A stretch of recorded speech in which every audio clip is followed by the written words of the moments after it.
a small piece of radioactive debris from the melted core of a reactor. This is the next stage in a cleanup operation that would take decades to complete. The BBC's Mickey Bristow.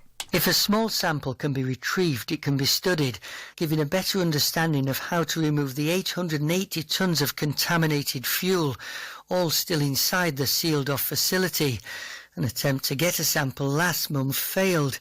Removing all the highly radioactive debris remains the key task in the decommissioning of the Fukushima plant, destroyed in a tsunami in 2011. The fact that it's taken 13 years just to get to this point shows how difficult that will be. The top story at 3 o'clock, Gauteng Finance MEC Lebogang Maile says that disciplinary boards have been established at municipalities to deal with cases of financial misconduct. For SAFM News, Gemudupima Khalemeli. And coming up in your sports this hour, Sia cleared to tackle All Blacks, and athletes in Kenya call for gender-based violence dialogue after Cheptege's death. More details at 3:30. So why should I use We Buy Cars if I want to sell my vehicle? Because We Buy Cars buys cars. But will I get the right price? Of course. We Buy Cars buys thousands of vehicles and knows exactly what every vehicle is worth. Their buyers deliver exceptional service and pay you immediately. And how do I know what they'll pay for my vehicle? It's easy. Visit webuycars.co.za or use the We Buy Cars app. Follow the simple steps and voila, you'll know your car's value in no time. We Buy Cars. Quick, easy, the best. Amatax ladies target all 3 essential points to climb up the ladder, but the ladies from eThekwini plan to demonstrate a sense of urgency to move from the bottom half. This is the Hollywood Bet Super League. Catch Mzansi Queens of the beautiful game. University of Pretoria Ladies FC versus Durban Ladies FC on Saturday, 7 September at 2:30 p.m. Live on SABC Sport on DTT Channel 4, SABC 1 and SABC radio stations. Also available at your fingertips on SABC Plus and SABCSport.com. Brought to you by SABC Sport. For the love of the game.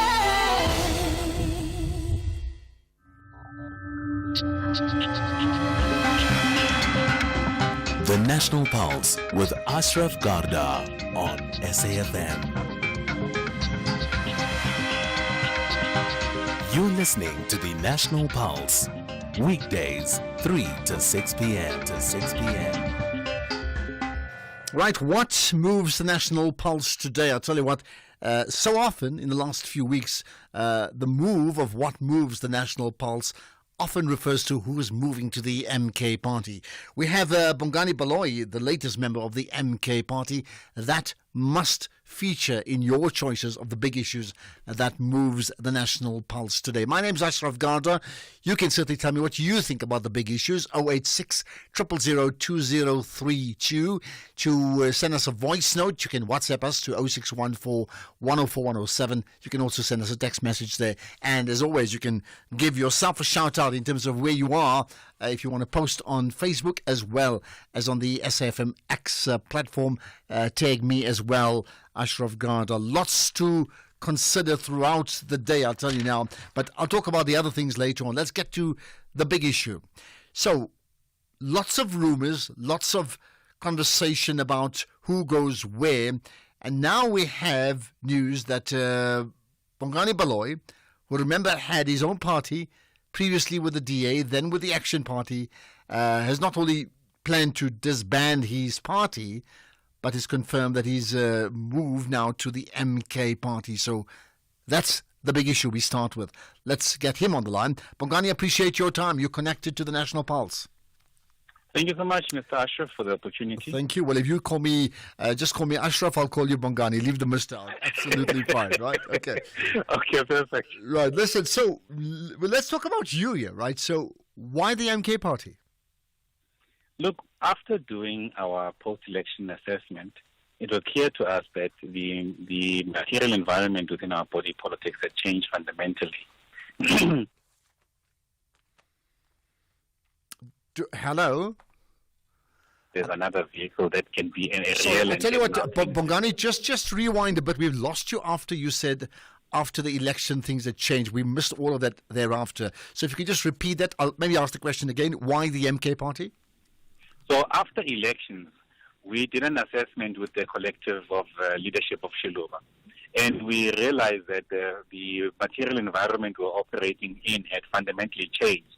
And the fact that now it's about time we consider consolidation, because there's now parties that have a legitimate right to lead the consolidation agenda to those that are aligned to that particular party as well. And we felt that upon assessing the parties that are within the political spectrum, we resonate more with the MK party, what it stands for. We stand for that as well. And we fundamentally believe in their vision, which is really to bring about the full liberation and emancipation of black people. That's why we selected MK Party as a party to go and deregister Shiluba, and the collective and the members will then follow suit and join the MK Party. Okay, so the deregistering, first of all, is interesting. I mean, many others may have left parties that they were part of and they even founded, like yourself, but they've just left them on their own to say, you decide what you want to do. I understand not only have you deregistered the party, you've now actively canvassed amongst those all existing party members to say, throw in your lot with the MK Party. Absolutely. I mean, it was a unanimous decision for the collective leadership of Shiluba to say we are going in one direction. So this isn't a Bongani thing, but it's an institution and leaders saying it's about time to go and consolidate elsewhere, and more so where we can find where we resonate with the vision, the principles, but most importantly, the reason of existence for the party. So it was a natural decision for us to do so. So it wasn't an individual decision, but more of a collective decision to move in a particular direction. Because I led with people during the course of Shiluba. I was not leading alone, contrary to popular belief. And when we made a decision as a collective, we followed through with that decision, and we'll be embarking on a serious drive to go and re-engage our members to explain to them fully, those who did not have a chance to do so, to pursue them to actually cross over and join the ranks and file of Mkhonto we Sizwe Party. Let's just rewind a bit, right? I mean, so going into that May 29 election, I mean, you were part of your own much smaller party, right? You had certain expectations. I mean, what happened with your expectations and the reality? We did not meet our expectations. I mean, it's true for all parties that when Mkhonto we Sizwe was announced on the 16th of December, it really changed the landscape of the country in our politics, and what a party that was 5 months old was able to do.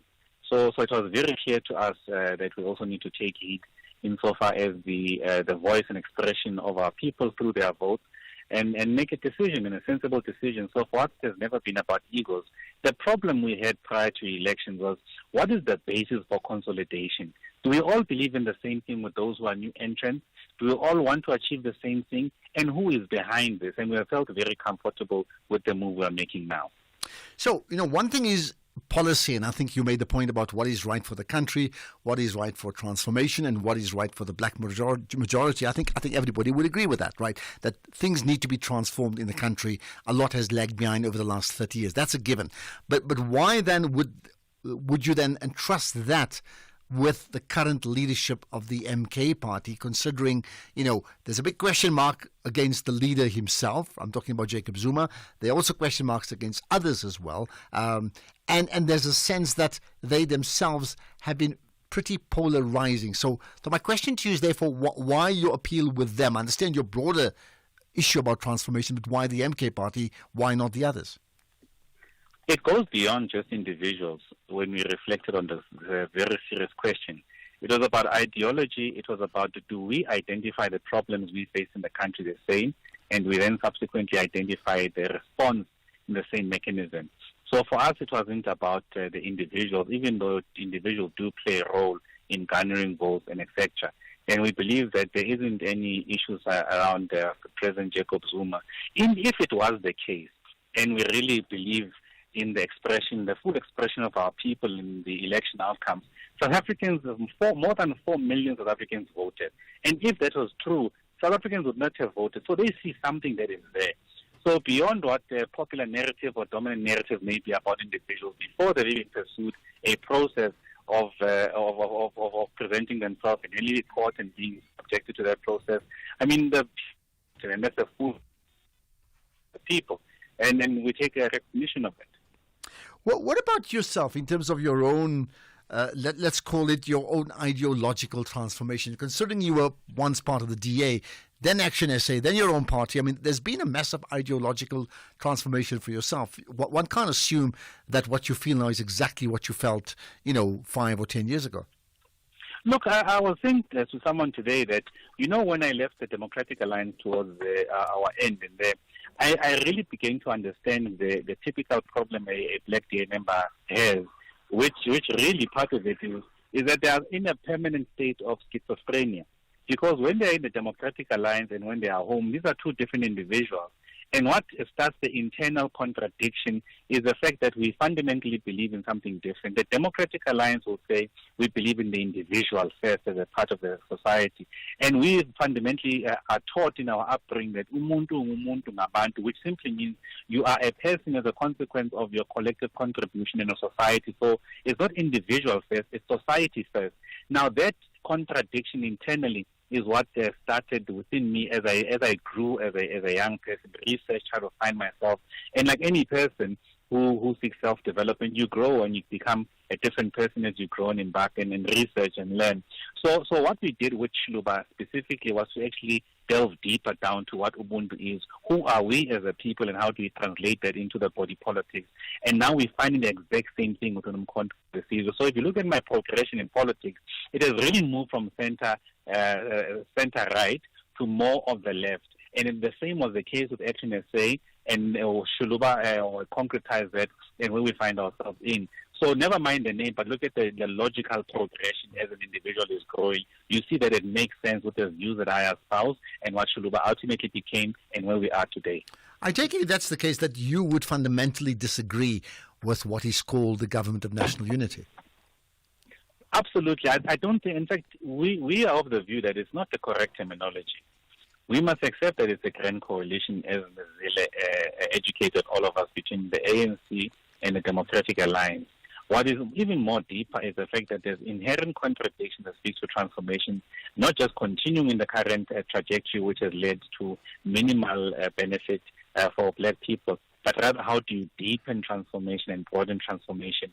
I think those are the things that will be compromised along the path for meeting the challenges we face today and getting a level of consensus, if you like, and pragmatism to be able to move forward as a country. But ultimately, I think it undermines the project of transformation, but most importantly, ensuring that we affirm the people of our country through full liberation in economic emancipation.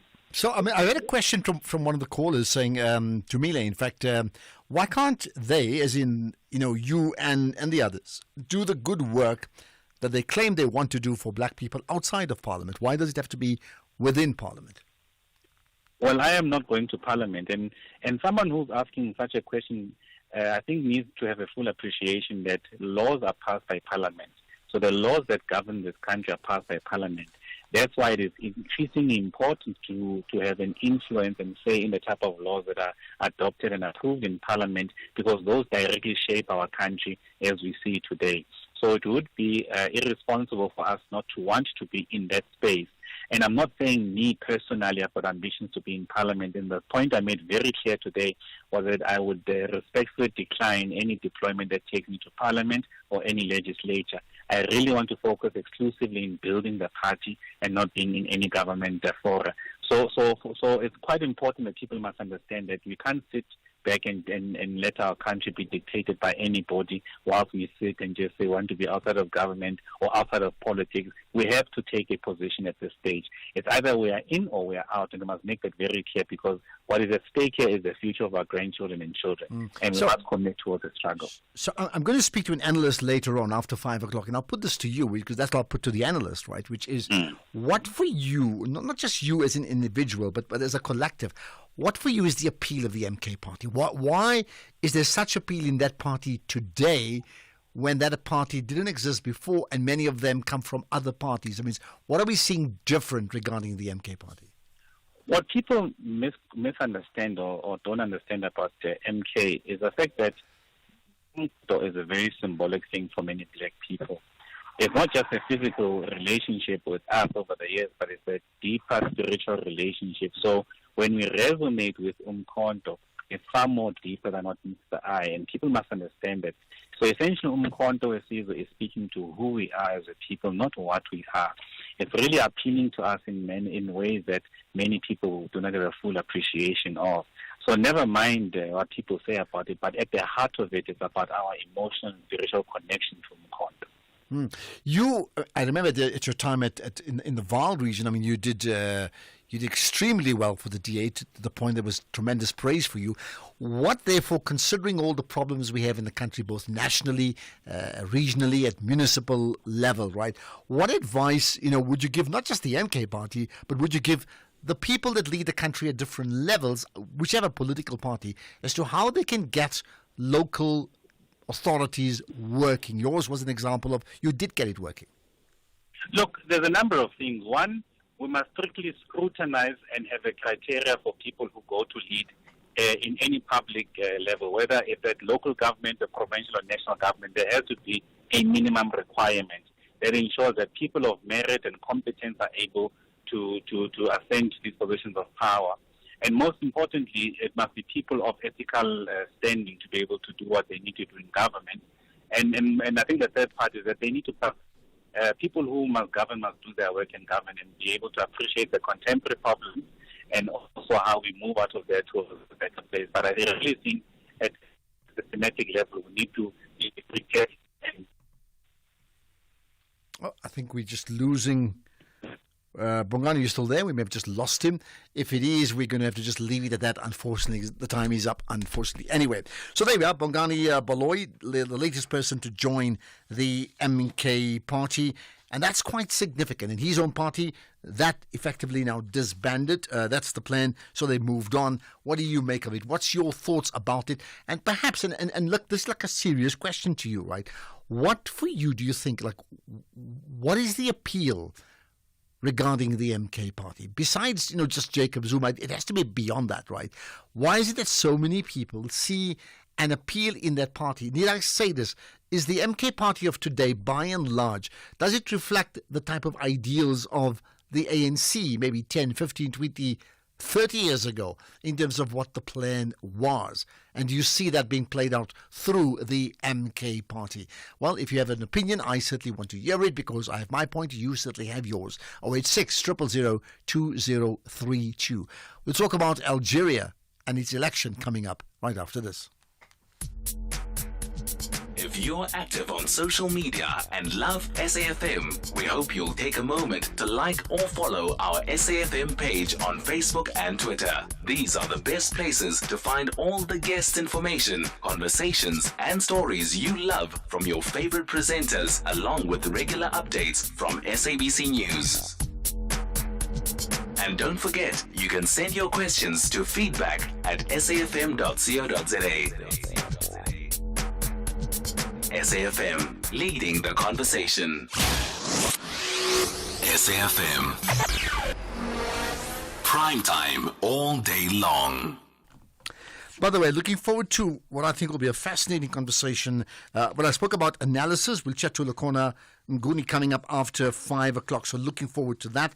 As well as, you may know, we've had a chat with Naledi Pondo last week, Friday, and she effectively name-dropped someone that she thought we should look out for, right? Let's call it some form of champion spotting. Senamile Masango. So we'll talk to her, this nuclear physicist. We'll talk to her after about 10 to 6 in the feature we call Winning. Well, who's going to win the Algerian election? That comes up on Saturday. Close to 25 million Algerians will head to the polls to exercise their right to pick the country's next leader. However, there are big howevers in terms of who's in charge, what's the position with the incumbent, how many political parties can actually contest this election. Let's find out more about it with Ibrahim Dean, who's an independent researcher. Ibrahim, good chatting to you once again. You're connected to the National Pulse. Thanks for having me. Thank you. Right, first of all, so election on Saturday. Let's start with the first issue. I understand there's a cap on how many parties can actually contest the election. Yes. So as with all the elections, there's only 3 candidates that have been allowed to run from a candidate pool of 35. There's a good few who were part of the former youth wings, the Hirak movement, basically in prison. some, banned from participating. And so, as you were saying, who can win the election, Algerian election? The question many are asking is not who can win, but by how many people will vote in the election, because we already know that the incumbent running as an independent, Abdul Majid Tebboune, is very likely to win. The question is, what's the turnout like? Is it going to be under the 40% as in 2019? Is it going to be more? They're already saying that the election, for example, on Saturday is 36 degrees in Algiers, very hot. So they've made it specifically then so protests can't be organized against the election. It got put forward by 3 months. Bizarre. Tell me, you said 3 candidates. Who decides that only 3 can run? So it's the elections committee. However, ever since the 2019 poll, basically the la pouvoir is what we term the Algerian elite who control the country. Basically, a set of business, political, and military elites, and a lot of them, have then supported, the president who then appoints, and the judiciary who then appoints this independent electoral committee, who selects the candidates. Now, obviously, that's very politicized, and many of the parties actually backing Tebboune, even though he's not from their party, which tells you a lot about how the system works and the fact that it's not really a contest; it's just a legitimation issue and by how many votes he can win. Okay, which means then we don't have to discuss who's going to win the election. No, it's not really a topic to discuss, but we look at the turnout. So if turnout is under 40%. His legitimacy is questioned. If even the candidates running are running on what we also look is the economic policies. About all of them are promising for more patronage, basically increasing public wages. Trying to ensure that more of the oil rents get spent. So from an economic perspective, it seems as if they're doubling down.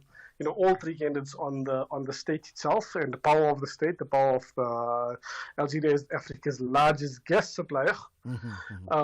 Economic growth, I think 4% last year, so quite a bit. After Russia, Ukraine. But as the big question in the election is the turnout going to be higher or lower than the last time, and what's the response now? In the 2019 vote, Tebboune only got supposedly 58% of the vote, 60% of the vote, and that was in a far more open atmosphere. But turnout was 39%, so you only got about 22% of the real vote. Okay. The question is, what happens in this election year? Many they're just saying it's a question of timing, tactics, and legitimacy rather than actual contestation. Many of the parties have been banned, such as the Socialist Workers' Party. The remnants of the Islamic Salvation Front continue to be banned. And it's similar to the elections in neighboring Tunisia, where it's aimed for international legitimacy to show that there's an election happening, to provide the illusion of the veneer of choice. And many in the population, in Algeria's case at least, things are growing, so that autocratic bargain still remains quite strong, that people will just tolerate what is happening provided their situations improve, and in the past year it has actually improved a bit. So, when you talk about effectively legitimizing, and we spoke about Paul Kagame from Rwanda, one may put the same question to you regarding Algeria, which is then, what is the role of the African Union in this? So, the difference between Kagame and Rwanda is that Kagame is quite popular. And that he gets a lot of support. The Algerian election, there will be observers. The African Union, unfortunately, has lost a lot of its ability to enforce decisions and to enforce rules, as we've seen with Burundi, where even, despite AU cautions, the Burundians went on, and Nkurunziza won a third, or was arguably won a third term and was allowed to rule that third term prior to COVID. So that, meant that the luster of the African Union has largely, dissipated following the mid 2000s, where it was still very strong. But also, in the current context, Algeria, yes, is an African power, but a lot of the legitimacy that it has is it's one, its power in the EU. It's one of the top 5 members, and 2 is its support from the Europeans, specifically post the Russia-Ukraine crisis. It's a large Africa's largest gas supplier, so it's unlikely that there's going to be any action taken despite the fact that everyone knows, what the result is going to be. Just the last thing regarding rewind to, I don't know how many years, you can tell me, the Arab Spring and when that happened and the plans made around reform of many of those predominantly North African nations. To what degree then does the current position, not just in Algeria but also in Tunisia as well as in Egypt and maybe many of the others in the North African region, does that reflect those ideals and vision of that Arab Spring at that time? So, the Arab Spring happened and, there was an optimism, but many of the dictatorial regimes were then able to consolidate control, largely with the funding of the Gulf. In Algeria's case, with the funding of its gas revenue. And its uprising or Arab Spring, in a sense, happened in 2019 when there were these large protests because Bouteflika wanted, a fifth term in office. And it forced him out, La Pouvoir used it as a way of actually getting him out. And, it seemed quite optimistic, but then COVID struck in 2020. And that, the ability to constrain protests, constrain events and free speech under the guise of, spreading misinformation, now what they're calling terrorism, has actually been used by the Algerians, coupled with this revenue, which is now increasing because gas prices, unlike in 2020-21, has actually meant that, there's no real threat to the regimes, and that so maybe the gains of the Arab Spring have been reversed, and certainly reversed for at least the next generation. Let's leave it at that. Ibrahim Deen, thank you for your time and appreciate your insights into the Algerian election that happens on Saturday, but it's expected that the incumbent will come in once again. It's all about legitimacy, as Ibrahim suggested. Let's get the news headlines. Here's Madupi. Thank you very much, Mr. Garda, and good afternoon. In your headlines this hour, Gauteng Finance MEC Lebogang Maile has applauded the city of Tshwane for improving on its municipal performance.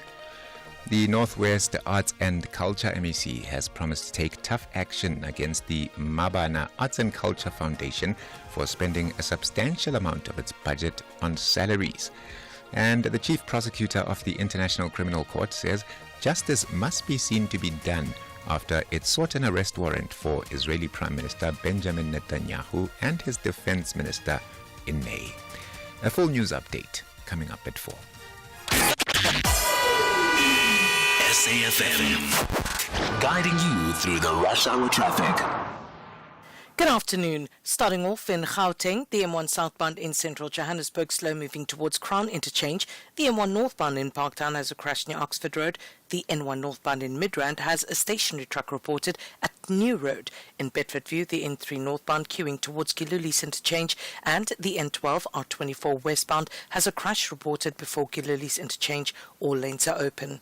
In KZN, the N2 southbound has a crash on Twinney Hill causing some delays. The N3 westbound in Ashburton queuing at Linfield Park. The N2 northbound has a truck crash reported between the M7 highway and Spaghetti Junction. The N2 southbound is queuing towards Spaghetti Junction, and the M4 southbound queuing at Blue Lagoon. In Cape Town, the M3 southbound slow moving towards Rhodes Drive. The N7 Jakes Havel Drive southbound is queuing towards Voortrekker Road. Bakencroft Street outbound is slow moving towards the elevated freeway, and Strand Street outbound slow moving towards High Level Road. With your traffic update, I'm Irma G. This is SAFM Sports with Tuming Khapele.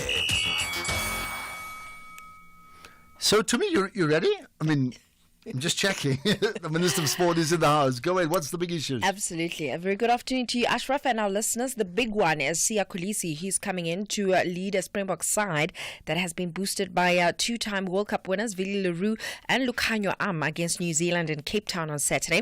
Kolisi, who took a severe blow to his face, made it through all the training sessions this week and has been cleared to face the All Blacks for the first time at Cape Town Stadium. Erasmus says that Kolisi has a fractured nose but chose to delay getting it reset so he can play this weekend. However, it means that he could miss the final 2 games of the tournament against Argentina. Meanwhile, he will start in a powerful loose trio with number 8, Jasper Visser, and Peter Steph du Toit, who reverts from lock to blindside flanker. Winger Kenan Moody and scrum half Jaden Hendrickse make their first appearances in the Buck jersey since the 2023 Rugby World Cup, while fullback Leroux and outside back arm also return to the Matchday 23 for the Rugby Championship clash in the Mother City. Scrum half Grant Williams earns his first start of the year in partnership with Andre Pollard, who is promoted from the bench alongside Eben Etzebeth. Leroux and Moody come straight into the starting 15. I think sometimes there's games where you want to grow our team, and sometimes there's games where you desperately want to win. I think trying to win this game would mean a lot in the Rugby Championships for the last 2 rounds. And, not to say you want your best players on the field, you want your best players in the group possibly. And I think a guy like Salman Murat is very unlucky not to be in this team. In the meantime, Bowden Barrett will play from the bench as All Blacks coach Scott Robinson made a handful of changes to their lineup for the clash with the game. The All Blacks are without Ethan Blackadder and Caleb Clark due to injuries, as Robinson made 4 changes to the All Blacks starting lineup. In football, South Africans have continued to hail Ronald Williams after he was named amongst the 10 goalkeepers nominated for the Hashtin Trophy at the Ballon d'Or Awards. Williams is the first African to be nominated for the award while playing his football on African soil. And Supersport United coach Gavin Hunt, who handed Williams his senior debut back in 2011, says that the 32-year-old's nomination is absolutely unreal.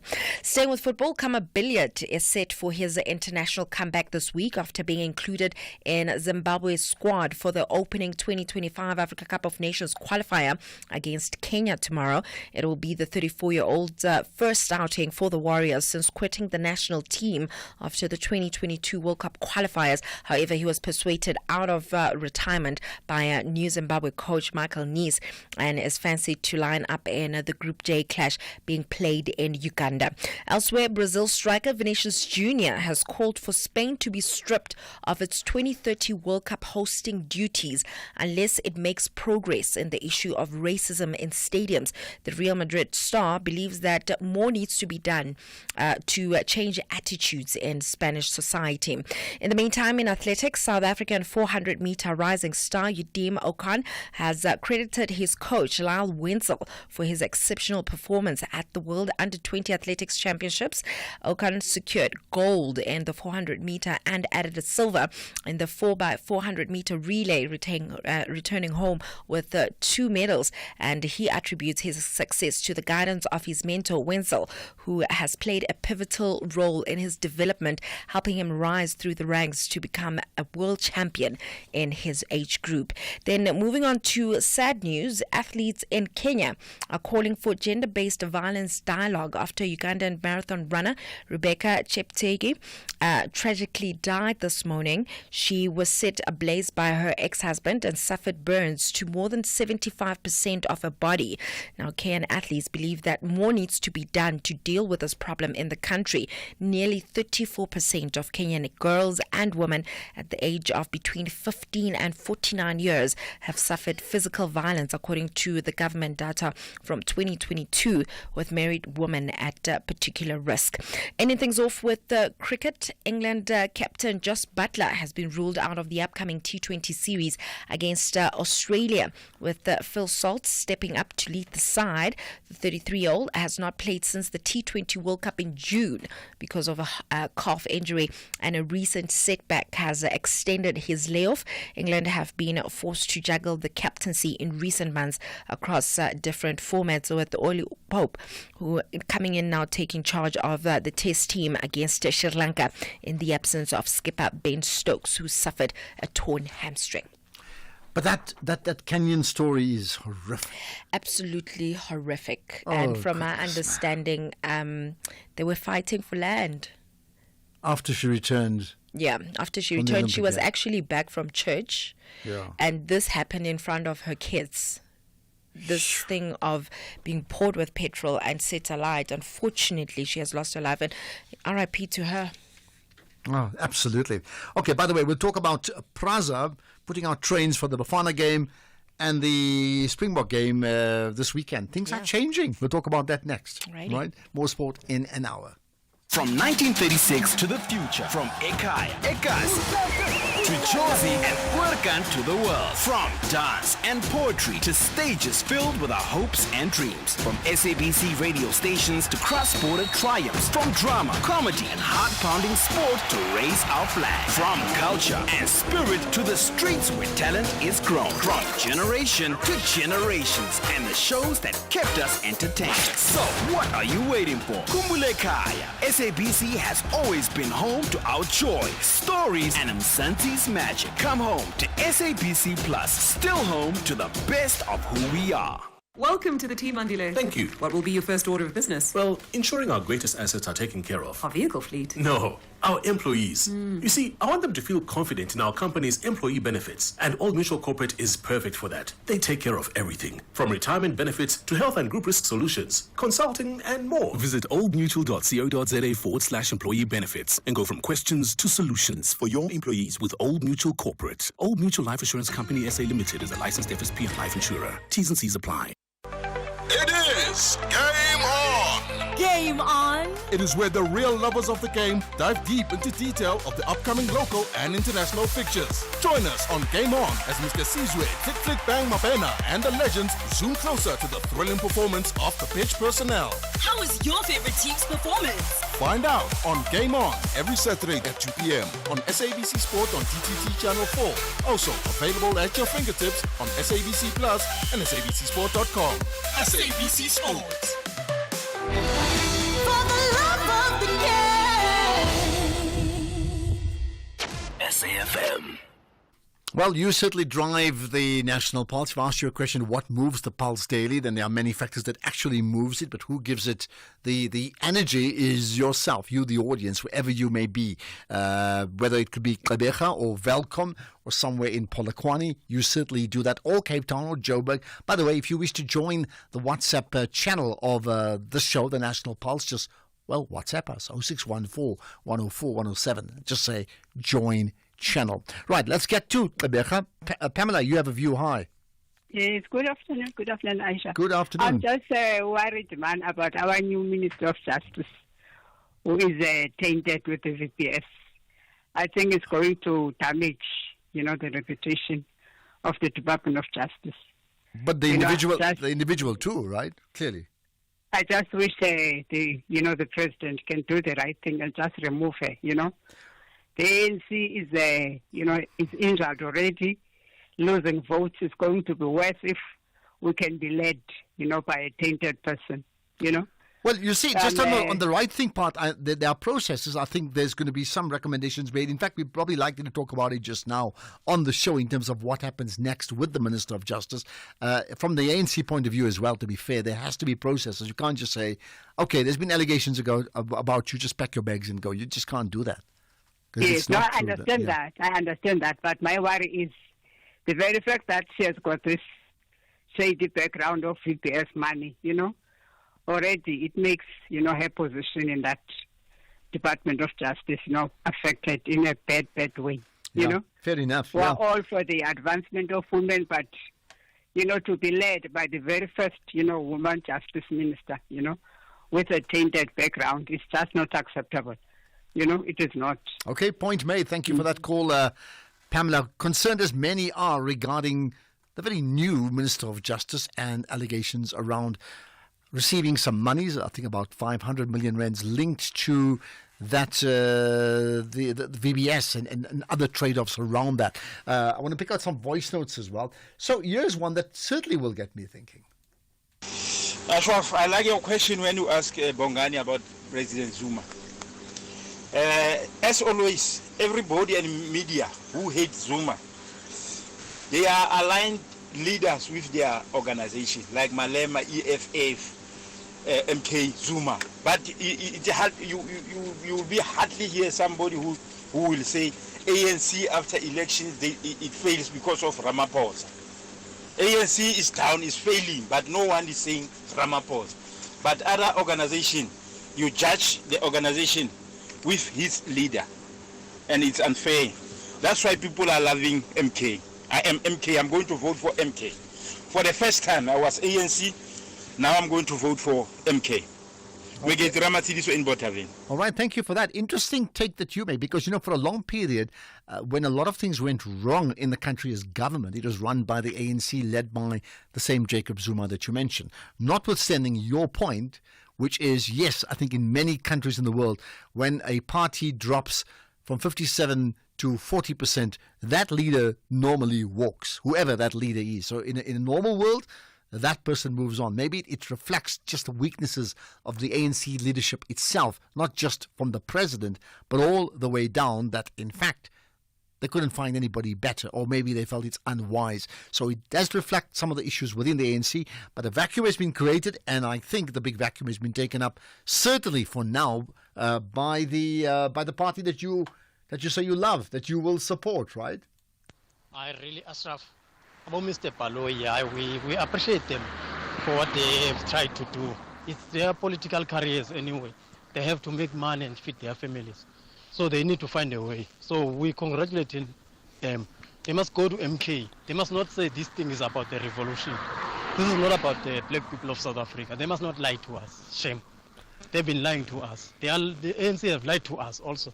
So they must stop lying, even themselves. This thing is about them. But then you're not telling me why they must go to the MK. If it's about the stomach, they can go anywhere.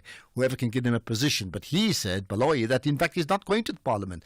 He doesn't want to go into Parliament. So it's a very, very different situation indeed. I want to just check up. I think there's maybe one more call we're going to take. Otherwise, we're going to talk about Prasa and in terms of what Prasa is doing in terms of train rollouts here that we're going to do. All right, we'll do that right after this. The National Pulse, weekdays, 3 to 6 p.m.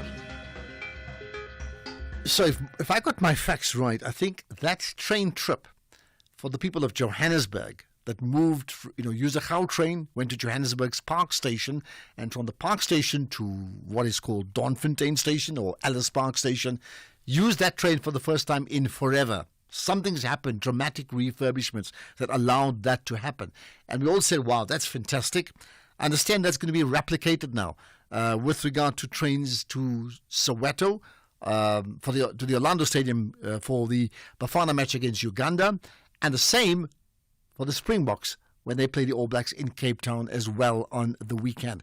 So something's changing here with regard to PRASA, the Passenger Rail Agency of South Africa, which certainly appeals to me. Let's find out more about it with Zippo Mlambo, the head of marketing at PRASA. I appreciate your time, Zippo. Thanks for joining us on the National Pulse. Thank you, listeners. Thank you for having me. Thank you. Right. What's happening here? Tell us something we don't know. It's PRASA. We're really excited to be back and moving people, to get not only to work and school, but to, places of pleasure and such as football and other, events and activities that would take place at stadia. We are recovering. We've recovered 31 of our 40 corridors so far. So we are really getting back on track. We've got new trains. We are modernizing our system. So there's a lot that is going on, and we're getting South Africa to experience, I think, all the work that we have put in as an organization to ensure that we're able to move South Africa to wherever they need to get to all sporting and social activities as well. Well, I think that's fantastic because, for the vast majority of people in the country use public transport anyway. But a sizable number of people, middle-class people that go to big events, will not use public transport because of issues of unreliability. They don't exist because they're broken down, as you've just mentioned, and also that it's unsafe. But the reality in most parts of the world, that middle class goes to big sporting events. Even the teams themselves go using public transport with trains, right? So this is a significant step, right? Now, maybe let's rewind. What did you do on Saturday that allowed us to be in a situation where they could suddenly use the train so quickly, where they were not doing it for such a long time? What happened? Well, this past Saturday, when we were transporting fans to Ellis Park, we partnered as well with the city of Johannesburg as part of the bigger exercise to restore and resuscitate the Doornfontein Ellis Park area. So we joined in, to ensure that there's that movement of people along with Gautrain and ensuring that we integrate our public transport solutions to ensure that people are able to get around safely and securely. So we're doing the same again for the AFCON qualifier between Bafana and Uganda that's taking place on Friday, tomorrow at Orlando Stadium. So people can once again come in with the Gautrain into Park Station, take train services from there into Orlando, from Naledi into Orlando, into Soweto itself, from Midway and New Canada stations.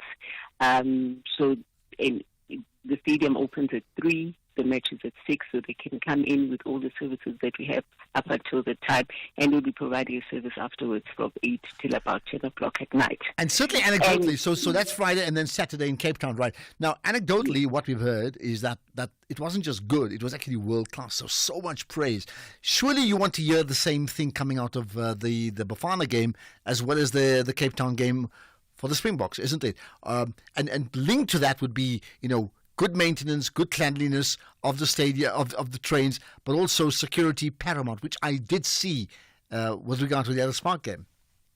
Yes, our trains are, world class, and those are the daily commuting trains that the public uses on a daily basis. They've got safety features, CCTVs, and onboard security, and generally our stations as well are safe and secure. I think the only difference is that, people who don't ordinarily use the service, got to be exposed to it and see the world-class facilities as well, like your park stations and the newly revamped Ellis Park Station.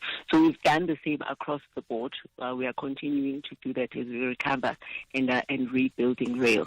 So we're bringing all these services to, around the country, and we'll be doing the same, as you rightfully said, in Cape Town as well. We're extending our Saturday services with extended hours to ensure that we move fans as well to Cape Town Station, where they can then catch my city bus from the Civic Centre or Century. Can we take it, and I'll leave it with this, right, with a quick answer. Can we take it that from now on going forward, when it comes to any major event, not just sport, but it could be like a concert, it could be something else, right, that all those things that PRASA will understand it has an important role to collaborate with other stakeholders, like buses, like the Gautrains, to ensure that public transport will be on hand for people who wants to use that, which then means that things are far more efficient. Can we say that's going to be the case now? Absolutely. You can definitely rely on PRASA to be there. And fortunately, our infrastructure allows us to be next to most stadia. Orlando Stadium, Nasrec in Johannesburg, Ellis Park, Loftus, etc., and Cape Town, Newlands, and not far from the DHL Stadium in KZN, Moses Mabhida. So we will be there. Wherever, there's a track, PRASA will definitely take, thumbs up for now, and I'm smiling, and I hope you're smiling, and we continue smiling. Zippo Mlambo, Head of Marketing at PRASA, thank you for your time. It's Truck Month at Ford, which means you save big when you upgrade to the ultimate adventure-ready 4x4. Get the Ford Ranger Tremor for only $876,600, which comes standard with off-road features like adaptable Bilstein shocks and easy clean flooring. That's only $876,600 at your nearest Ford dealer today. T&Cs apply. Need a loan? Pay for what you need when you need it with a personal loan from Nedbank. And if you open a MyGoals Plus or MyGoals Premium account, you can enjoy 200 Rand cashback every month for the duration of your loan. That's 200 Rand every month to buy extra groceries or save for a rainy day. Visit nedbank.co.za and join the bank that's best for your loans. See money differently. Nedbank. We're a licensed FSP and registered credit provider. T's and C's apply. They will all walk onto the pitch with victory on their minds, but the final whistle will reveal who wants it the most, who will display football brilliance. This is the Hollywood Bet Super League. Catch Mzansi Queens of the beautiful game. TUT Matsatsantsa Ladies FC versus the University of Fort Hare Ladies FC on Saturday, 7 September at 11 a.m. Live on SABC Sport on DTT Channel 4. Also available at your fingertips on SABC Plus and SABCSport.com. Brought to you by SABC Sport. For the love of the game. Ashraf Garda on SAFM. Right, we go from where we are in South Africa. We touch on a universal issue around food security, but it's happening in Rwanda, right? So the African Food Systems Forum 2024 Summit is currently underway in Rwanda, in Kigali in Rwanda, right? This, as we know, I think everybody gets it. Food security and hunger are just some of the biggest issues, well, in Africa, but clearly also around the world. Food aid has been steadily increasing at approximately 10% each year. So what then is being discussed at this big event? The Boazi Kazire is the head of policy and advocacy at the Alliance for a Green Revolution in Africa, which the acronym is AGRA. Boazi, good chatting to you. You're connected to the National Pulse. Hey, good afternoon, depending on where you are. Glad to be here. Well, I'm in South Africa, so afternoon is afternoon. I think we're very much on the same timeline anyway, right? Tell me about the event that you are reflecting on, the Second Africa Food Systems Alliance. I mean, what's it about? How would we then judge its impact? So this is an annual gathering that brings together global leaders, both in business, in politics, and in policy, to really discuss what is happening on the continent, taking stock of the progress that has been happening in terms of driving agriculture and food security, as well as agri-food systems. So this year's theme of the Africa Food Systems Forum is really around accountability, taking stock of the progress that has happened. We are very much aware that very many people in the continent, over 281 million people in the continent, are facing hunger and starvation. And leaders on the continent are concerned that if we do business as usual, really the continent is not going to be on track to achieve food and nutrition security. So leaders are gathering to discuss policy and financial commitments on what it will take really to make sure that the continent not only feeds itself, but can also trade beyond its borders, beyond across the country and across the world to grow the agri-food systems economy. Okay, and these leaders, who are they? These are African leaders, ministers of agriculture, ministers of environment, ministers of finance, plus a few heads of states and former heads of states, including the host government, the President Kagame of Rwanda, and other leaders that are really gathered to make sure that their continent is led by the former Prime Minister of Ethiopia, His Excellency Haile Mariam Desalegn, who is the chair of the Africa Food Systems Forum. And they are gathering to really discuss the policy and investment options that they need to take the continent forward. And that combination is a combination of political leaders, activists, but also business as well and civil society. That's correct, because the most important part is what will it take to drive the agri-food systems economy. It requires those who are already investing in businesses in agriculture space, those in seed companies, those who are driving small and medium enterprises, the commercial and other financial institutions that are already doing agriculture as a business. So these are the leaders in that space that are really trying to look for the key policy options, the government's policy and enabling environment for them to grow their economy. The other type of leaders are government, ministers of agriculture, ministers of environment. They are pitching their country's commitments to drive food security on the continent. So it's really a big gathering that brings the rest of the world into Kigali every year to really discuss how the continent needs to tackle its food security challenges. What for you then are the biggest challenges as you get into conference that you'd like to see addressed? One of the major challenges is what we call the climate change. You may have noticed that in recent few months, we've seen a drought hitting the countries in Southern Africa to the extent that their maize yield, their other yields were going so low and they need to start importing food. So the fundamental challenge is the climate change. The world is facing that, particularly in the sense that if climate change continues to disrupt agriculture, we are going to have more people hungry. So leaders are discussing on the options and solutions, what will it take, and what is the kind of seed varieties that they require that can be able to withstand the drought. What are some of other mitigation areas, such as including environmental conservation, managing our soils better to make sure that we are able to increase yield in the face of climate. The other fundamental challenge that we are faced with is the increasing number of youth that are unemployed. If you do not grow the agriculture sector, the number of jobs will be compromised. And we are beginning to see that if you engage the youth, if you engage the women, and grow the agriculture economy, the jobs will be found in the agriculture sector. So that's one of the challenges and some of the challenges that leaders are discussing to make sure that they find solutions for the continent. Okay, and lastly, has anything emerged now, besides the general things you've just spoken about, that jumps off the page, something that's quite innovative that you'd like to share? One of the major things that have jumped out and that is coming out as part of the discussions is that as we discuss agriculture, we need to look at it holistically, broadly look at the environment, the nutrition, just beyond agriculture and growing food for consumption, but the environment upon which food is consumed.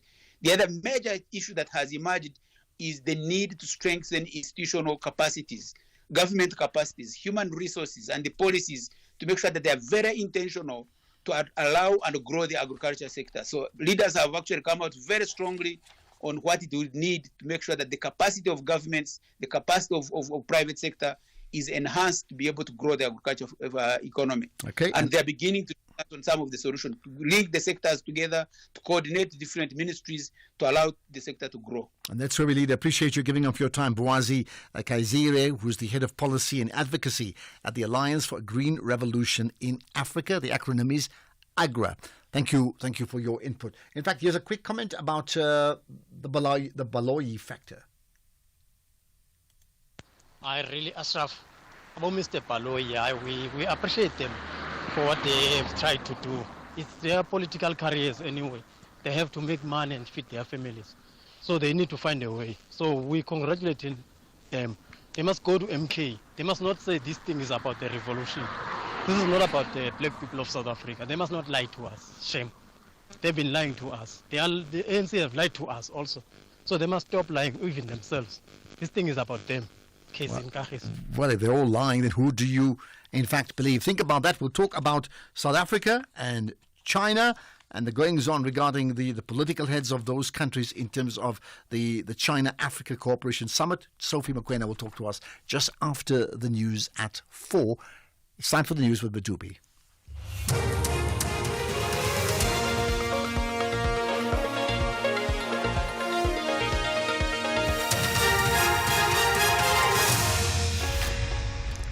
Thank you very much, Ashraf.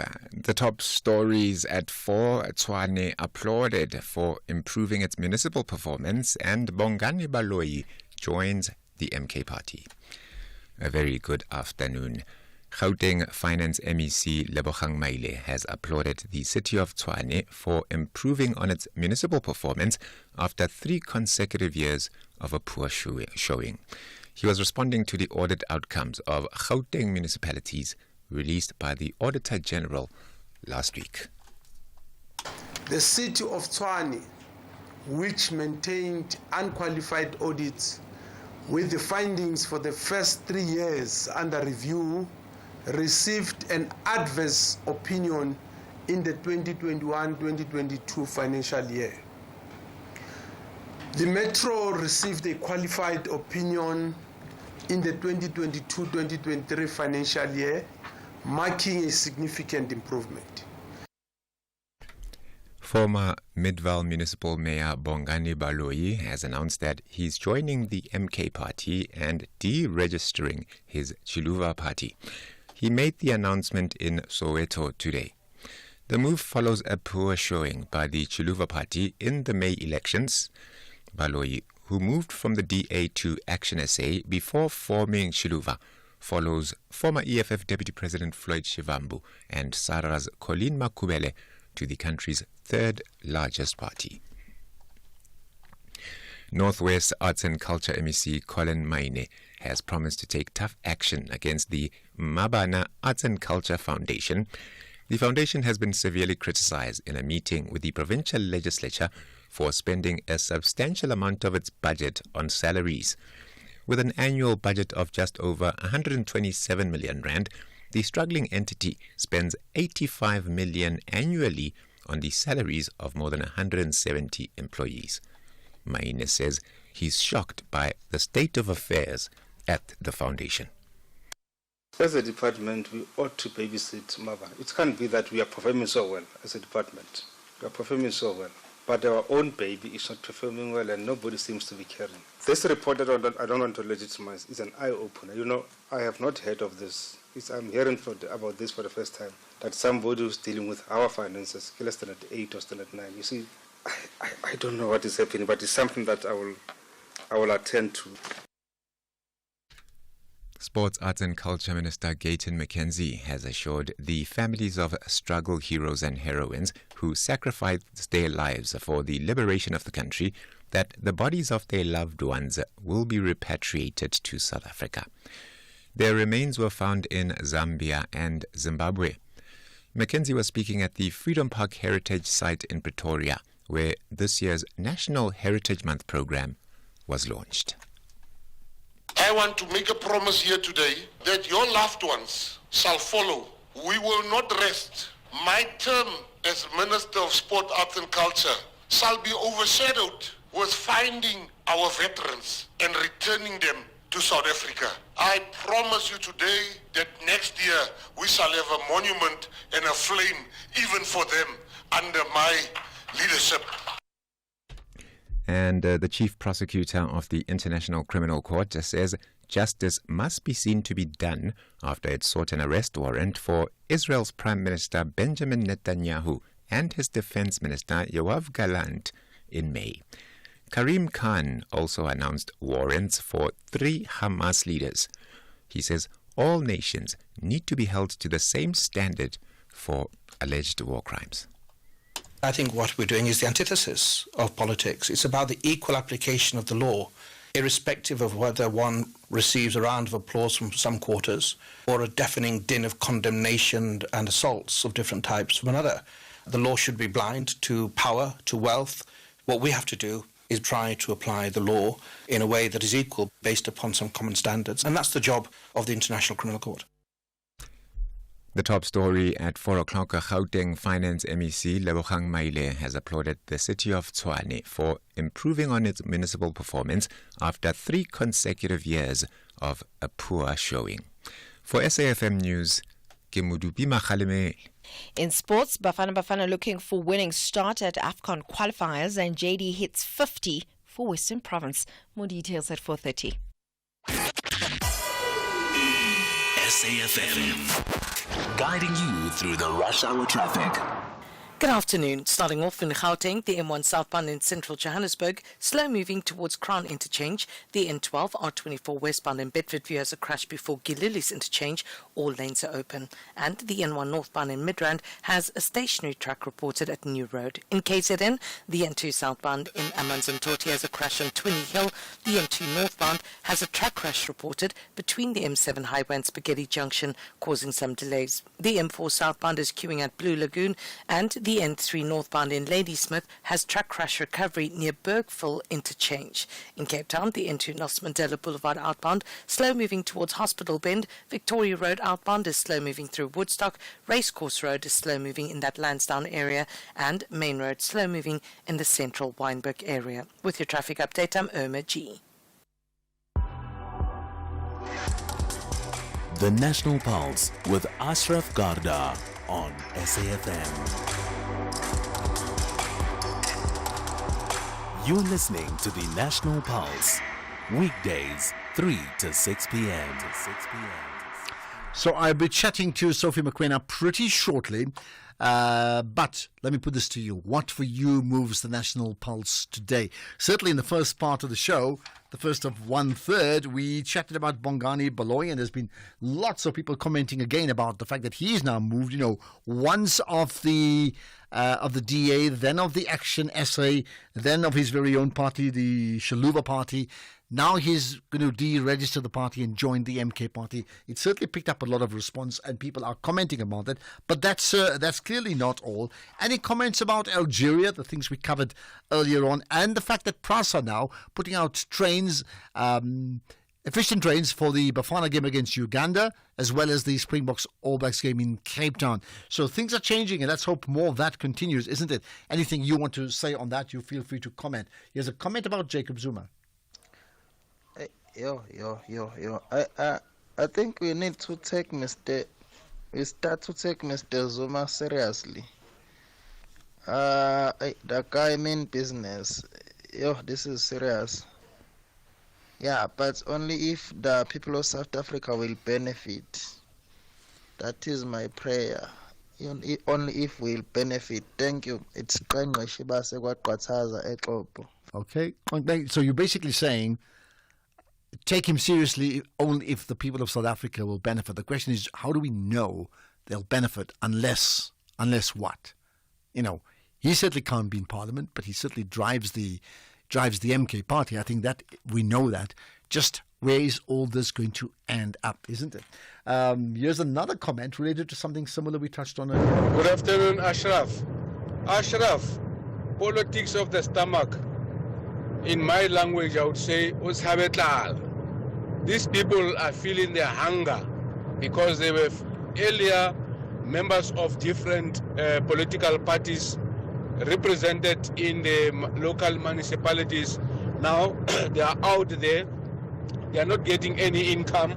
So the next thing that they were looking for is a party that can please help them to become either members of the legislatures or members of the national government. I thank you. You really think it's the politics of the stomach? I certainly wonder. Okay, I just want to see. In fact, I think we can now connect to Sophie Mokoena. So she's in China. No, in fact, we're not going to get to Sophie now. What we'll do is we'll just swap things around and hopefully connect with her in a moment. Let's talk about something that's really interesting in regard to education and online right after this.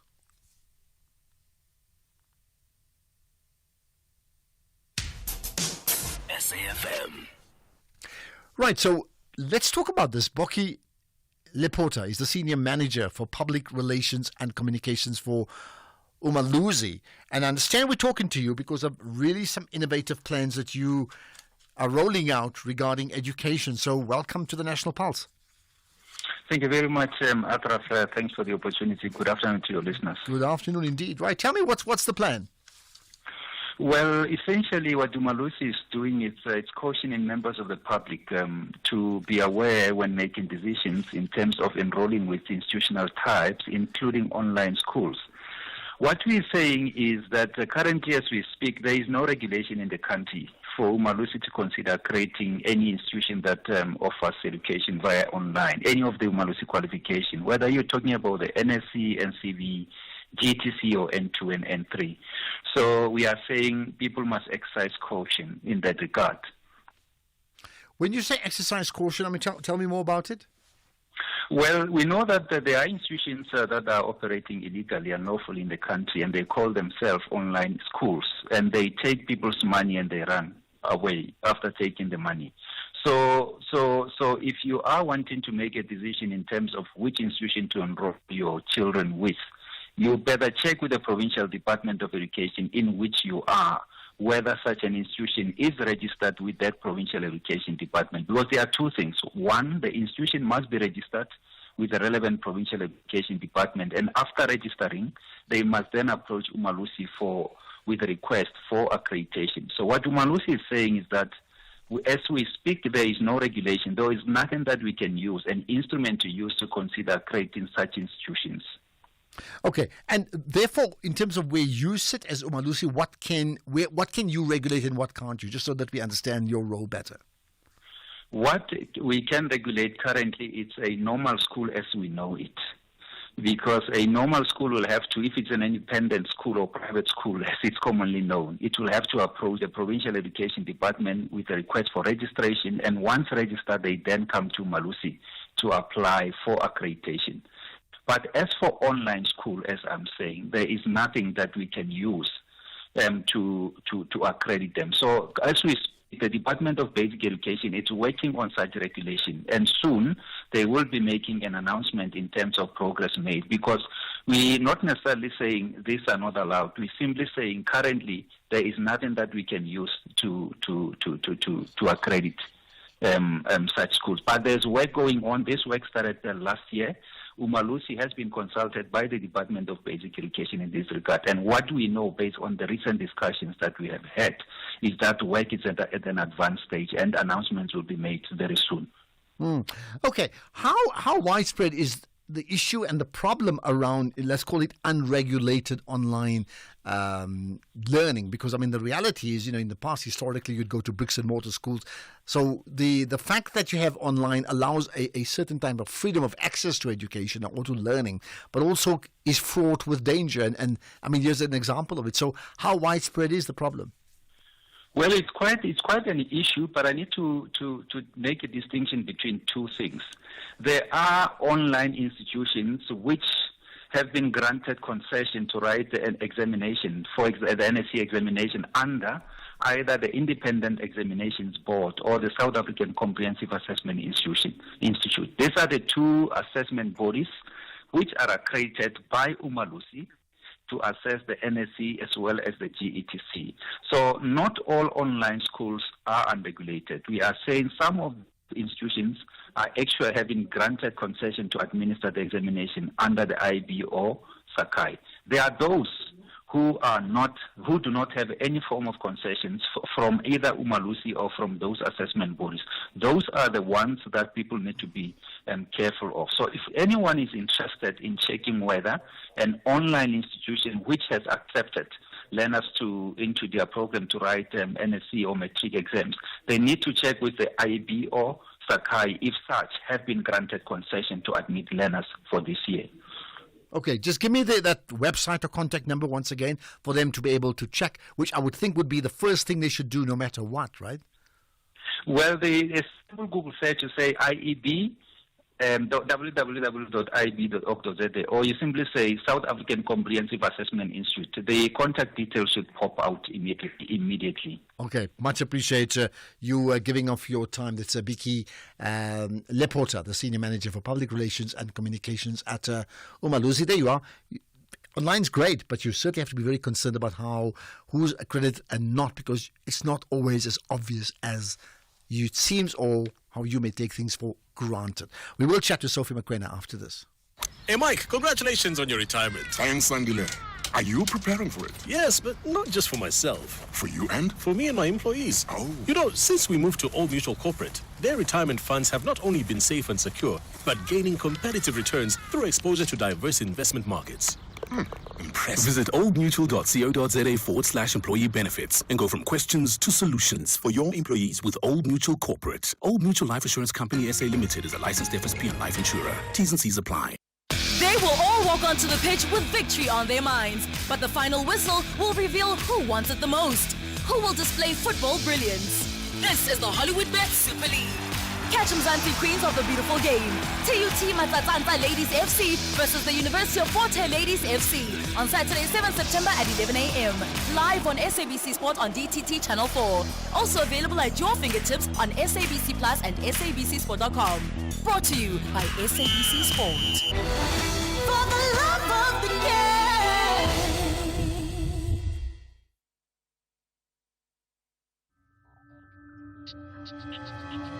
The National Pulse, weekdays, 3 to 6 p.m. Well, as we talk every day about what for you moves the national pulse, at the same time, we have to accept the fact that certain issues that reflects the national pulse globally, we have to stay on top of it every single day of the week because it impacts on us. And one of them clearly has got to be the issue of South Africa and China, and the fact that our political heads of state are talking to each other around important trade discussions, I would think, and other diplomatic issues, right? We're talking about the China-Africa Cooperation Summit. Now, Sophie Mokoena is in the privileged position of, being there, done that, right? SABC's international news editor. Sophie, good evening, late time, I would think, in China. Good. Thank you for joining us and connecting to the National Pulse. Thank you so much, Ashraf. Yeah, what time is it there, by the way? Hey, I think is it to 9? Oh, after 9. After 9. Okay, so it's not quite midnight. Okay. Well, let's then talk about what's come out of today's China-Africa Cooperation Summit. Well, I think what is important is the announcement by the president of China, Xi Jinping, in terms of resources that he is putting forward to assist African countries, particularly the more than 30 countries that have diplomatic ties with China. And you know that the last FOCAC was in Senegal 3 years ago. At that summit, he had announced $10 billion US. But this time around, 5 times, it's 51 billion US dollar, and almost like 900 billion rands, almost a trillion. And therefore, saying that these resources will be available for African countries to tap into, and they are looking at trade and investment, agriculture, renewables, energy, and many other sectors. And that's, for me, the big announcement. 5 times what he offered 3 years ago, but this 51 billion, it will be in 3 years. And I did ask the president of South Africa, particularly the concern that yes, the money, but paying back the loans. Sometimes you have a situation where poorer countries on the continent can't pay back, and therefore they remain indebted and they can't improve the lives of people in those respective countries after building those infrastructure. And the president said this is something that they've discussed, and therefore there's an agreement that there should be better deal in terms of negotiations when you tap into those resources. And Xi Jinping fully aware about the concerns from smaller or poorer countries in particular. And do I take it that the pledge certainly coming from Xi Jinping, I mean, it's not unexpected, right? That's the first part. The second part, I know when we spoke earlier in the week, we spoke about South Africa's biggest need is around infrastructure development. Did that come through in terms of the support for not just South Africa, but the other African countries you refer to, or is the money being diverted elsewhere? No, you are correct. It is going to infrastructure. I think a chunk is going to infrastructure. It is going to agriculture. It is going to technology, the knowledge economy, and infrastructure being one, including to partner with SOEs on the continent. As you know that SOEs in China are doing very, very well. President saying that he visited one SOE, and the CEO of that SOE told him that they are able to do 200 billion US dollar profit as a state-owned company. And therefore, you have to assist state-owned companies on the continent. Our Transnet, our Eskom, Denel, and many others, they need support after they went through challenging time, and some of them are now on their knees, and you have to recapitalize those companies, and it should be based on clear business plan in terms of how are they going to sustain themselves, and also to be able to pay back whatever resources. All right, they so get. that figure, $51 billion, I understand, in investment. Let's talk about our president and his address today. During the summit, he didn't say much, but he emphasized again, and now I understand. You'd recall yesterday I spoke to you about the president talking about one China policy, and he was the only leader who touched on that. And I think it was based on the fact that perhaps there was some restlessness from China, or the fact I know many people on the continent, different governments have raised concerns that perhaps the policies of South Africa are going to change. They are not going to be pro-poor. They are not going to be what they are used to. They are going to veer from the road in terms of issues that are related to how the Liberation Organization approach issues on global level as well. And I think he was trying to assure the Chinese or Xi Jinping that the foreign policy is not going to change. The other issue the president did emphasize there was that they appreciate the relationship with China because it's a mutual relationship. And now China having drafted a new document, 10-point plan, in terms of partnership development, not really us being reliant on China without getting anything. And therefore, I think that's what was the president spoke about that. And I think when you looked at his body language, I've been monitoring him home when he was campaigning after the elections. And even yesterday, some people were saying he looks exhausted and he's not that energetic. He was so not very energetic, but he had that confidence even when he engaged the media. He knew exactly how to respond to even critical issues, because we did even ask him about the current issue of the Minister of Justice, him saying that in a diplomatic way the matter is seized with that matter, and South Africans must know that this matter will be addressed, and therefore it's not something that he's going to sweep under carpet. So I think he was happy, and I think it is based on also when I look at what transpired there at the hall, the Great Hall.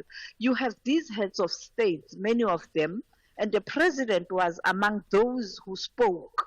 And remember, South Africa is not chairing SADC, South Africa is not chairing AU, but South Africa was given a spot to speak. Even the sitting arrangement, both Nigeria and South Africa, you could see, because these are two biggest economy on the continent, that China wants to really strengthen its relations with these two big economies. And therefore, even at the behind the scenes meeting where there were discussions, the president was facilitating a discussion on infrastructure. Okay, and I tell you what, as someone who's done the foreign relations beat for many years, I'm talking about yourself, you probably could write a book just around how people are seated and what that reflects in terms of the powers. Don't answer that now.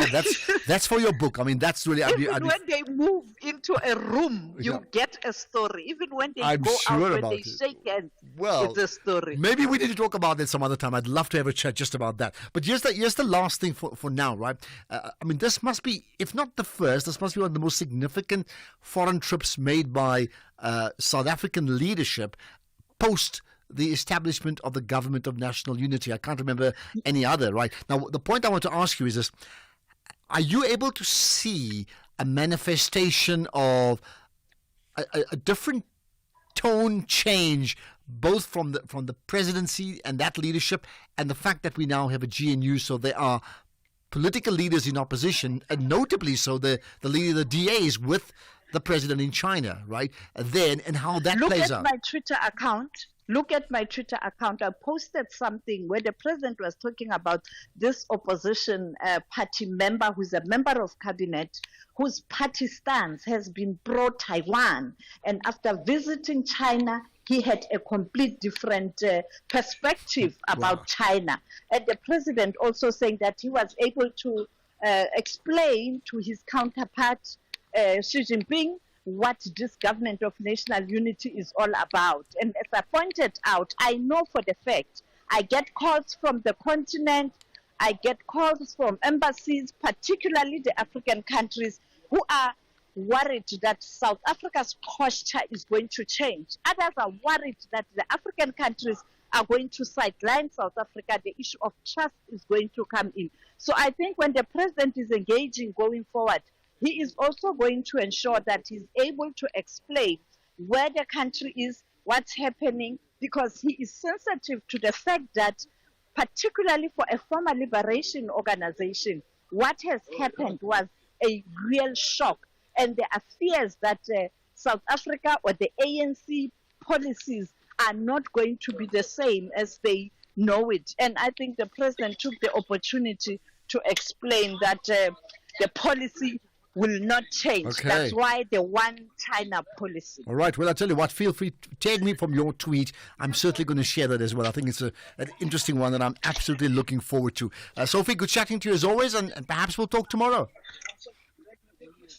Thank you, Ashraf. There we are. I'm sorry, I'm in the bus. Well, there you are. Sophie McQueen. Sorry, I'm in the bus. Really, we need to chat to Sophie about just the beat, about being a foreign journalist, covering big South African events and world events in other countries. I'm fascinated by that, absolutely. Okay, I'll take your calls in a moment. You're listening to the National Pulse on SAFM.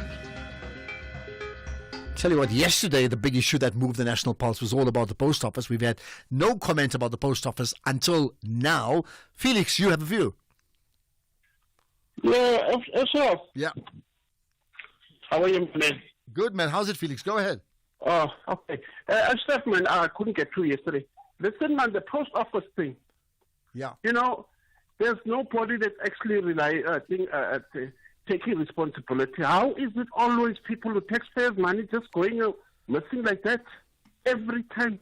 You can't tell me the post office for the past 30 years couldn't run, because at least, you know, when Mark Barnes was there, it started reviving, but then they didn't.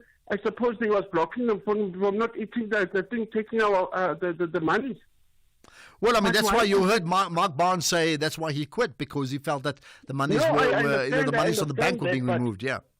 Yeah, because that's why I was thinking why they take a man that was really trying a lot. And you know what, Asha, what made me actually call and think, the poor people of the villages that we stay in. Right. You know, the only place where they get their money is the post office. Well, I agree. It's so hard because they can't get into town, then they go to sleep over in town to be able to assess or not even assess. Sometimes you go to sleep 3 nights before you get your pensions. Yeah, that's crazy. Absolutely, I agree with you. That's not good at all, man. Well, it's unacceptable. That's just what it is. Felix, thanks for that call. Here's another one. Jeff in Ventersdorp. Ashraf, good afternoon. My concerns are African leaders are borrowing money, not just money, a lot. What went wrong that they borrow money? Is it not going to help them if they ask how China is making money?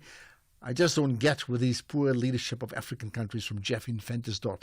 Well, they probably asked them, but, you know, some things are trade secrets. That's exactly the point, isn't it? Right? Okay, but your point is valid. You know, how often do you borrow? And as has been said earlier on, when you lend as a big superpower, it means lending with conditions. There has to be conditions. The question is, which conditions do we like and what do we not like at all? Let's get the news headlines now. Yes, Madupi. Thank you very much, Ashraf. Good afternoon. In your headlines, President Cyril Ramaphosa says that South Africa has not been put under pressure not to accept any trade relations with China. Gauteng Finance MEC Lebogang Maile has applauded the city of Tshwane for improving on its municipal performance after 3 consecutive years of a poor showing, and at least 4 pupils from Danefeld High School in Uppington in the Northern Cape have been suspended for uttering racial slurs in a video on social media. And those are your headlines. Greg has your full update at 5. SAFM, guiding you through the rush hour traffic. Good afternoon. Starting off in Gauteng, the M1 southbound in central Johannesburg, slow moving towards Crown Interchange. The N12 R24 westbound in Bedfordview has a crash before Giluli's Interchange. All lanes are open. And Solomon Mhlangu Drive eastbound in Pretoria is slow moving at Delphi Avenue. In KZN, the N2 northbound has a truck crash reported between the M7 highway and Spaghetti Junction. The N2 southbound is slow moving towards Spaghetti Junction. The M4 southbound is queuing at Blue Lagoon. The N3 northbound in Ladysmith has truck crash recovery near Bergville Interchange, so you're asked to expect delays. And Umgeni Road westbound, slow moving through Springfield Park. In Cape Town, the M5 northbound slow moving towards the N1 Kuburg Interchange. The M3 northbound is queuing at Paradise Road. And the N7 checks Hudville Drive southbound queuing towards Voortrekker Road. With your traffic update, I'm Irma G. This is SAFM Sports with Duming Khapele.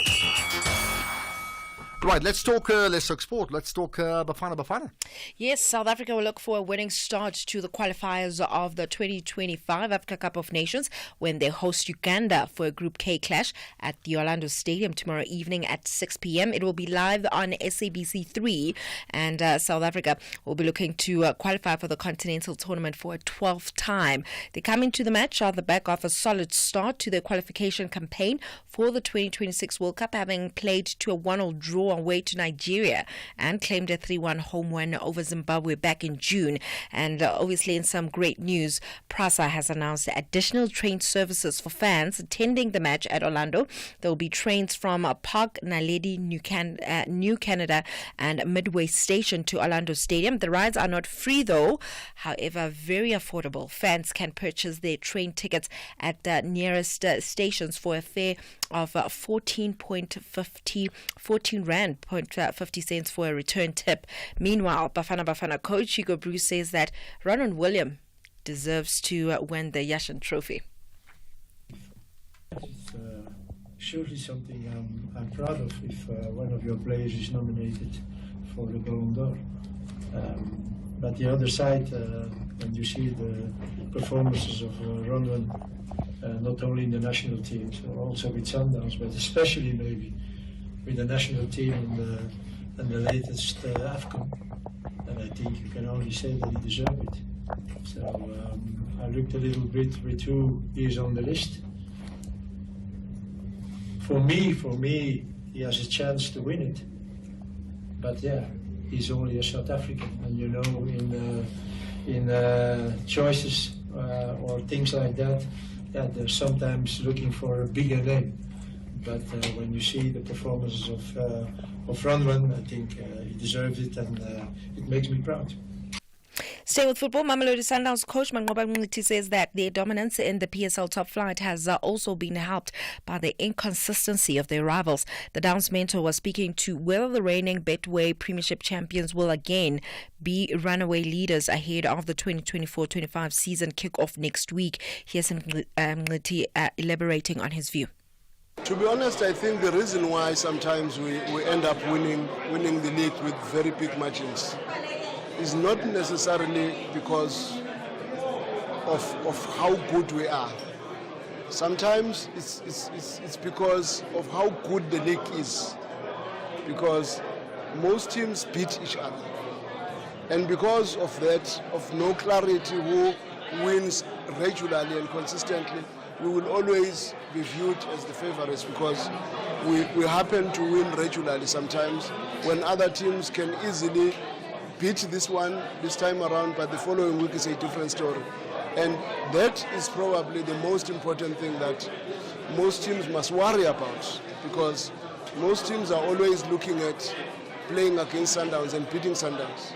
But I also know that we can play against one team and that team beats us twice in the league. But if they don't beat the other lot of teams, which is more of the so-called smaller teams, we will still come back triumphant, because there are many of those and there are less of these ones that will really give you tough time and make life very difficult for you. Moving on to rugby, JD Schikkeling will earn his 50th Western Province cap as several Springboks and Stormer Stars have been included in the 23 squad to face Griquas in Kimberley tomorrow. There are 14 changes to the starting 15 for Western Province's final match of the 2024 Currie Cup at Griqua Park.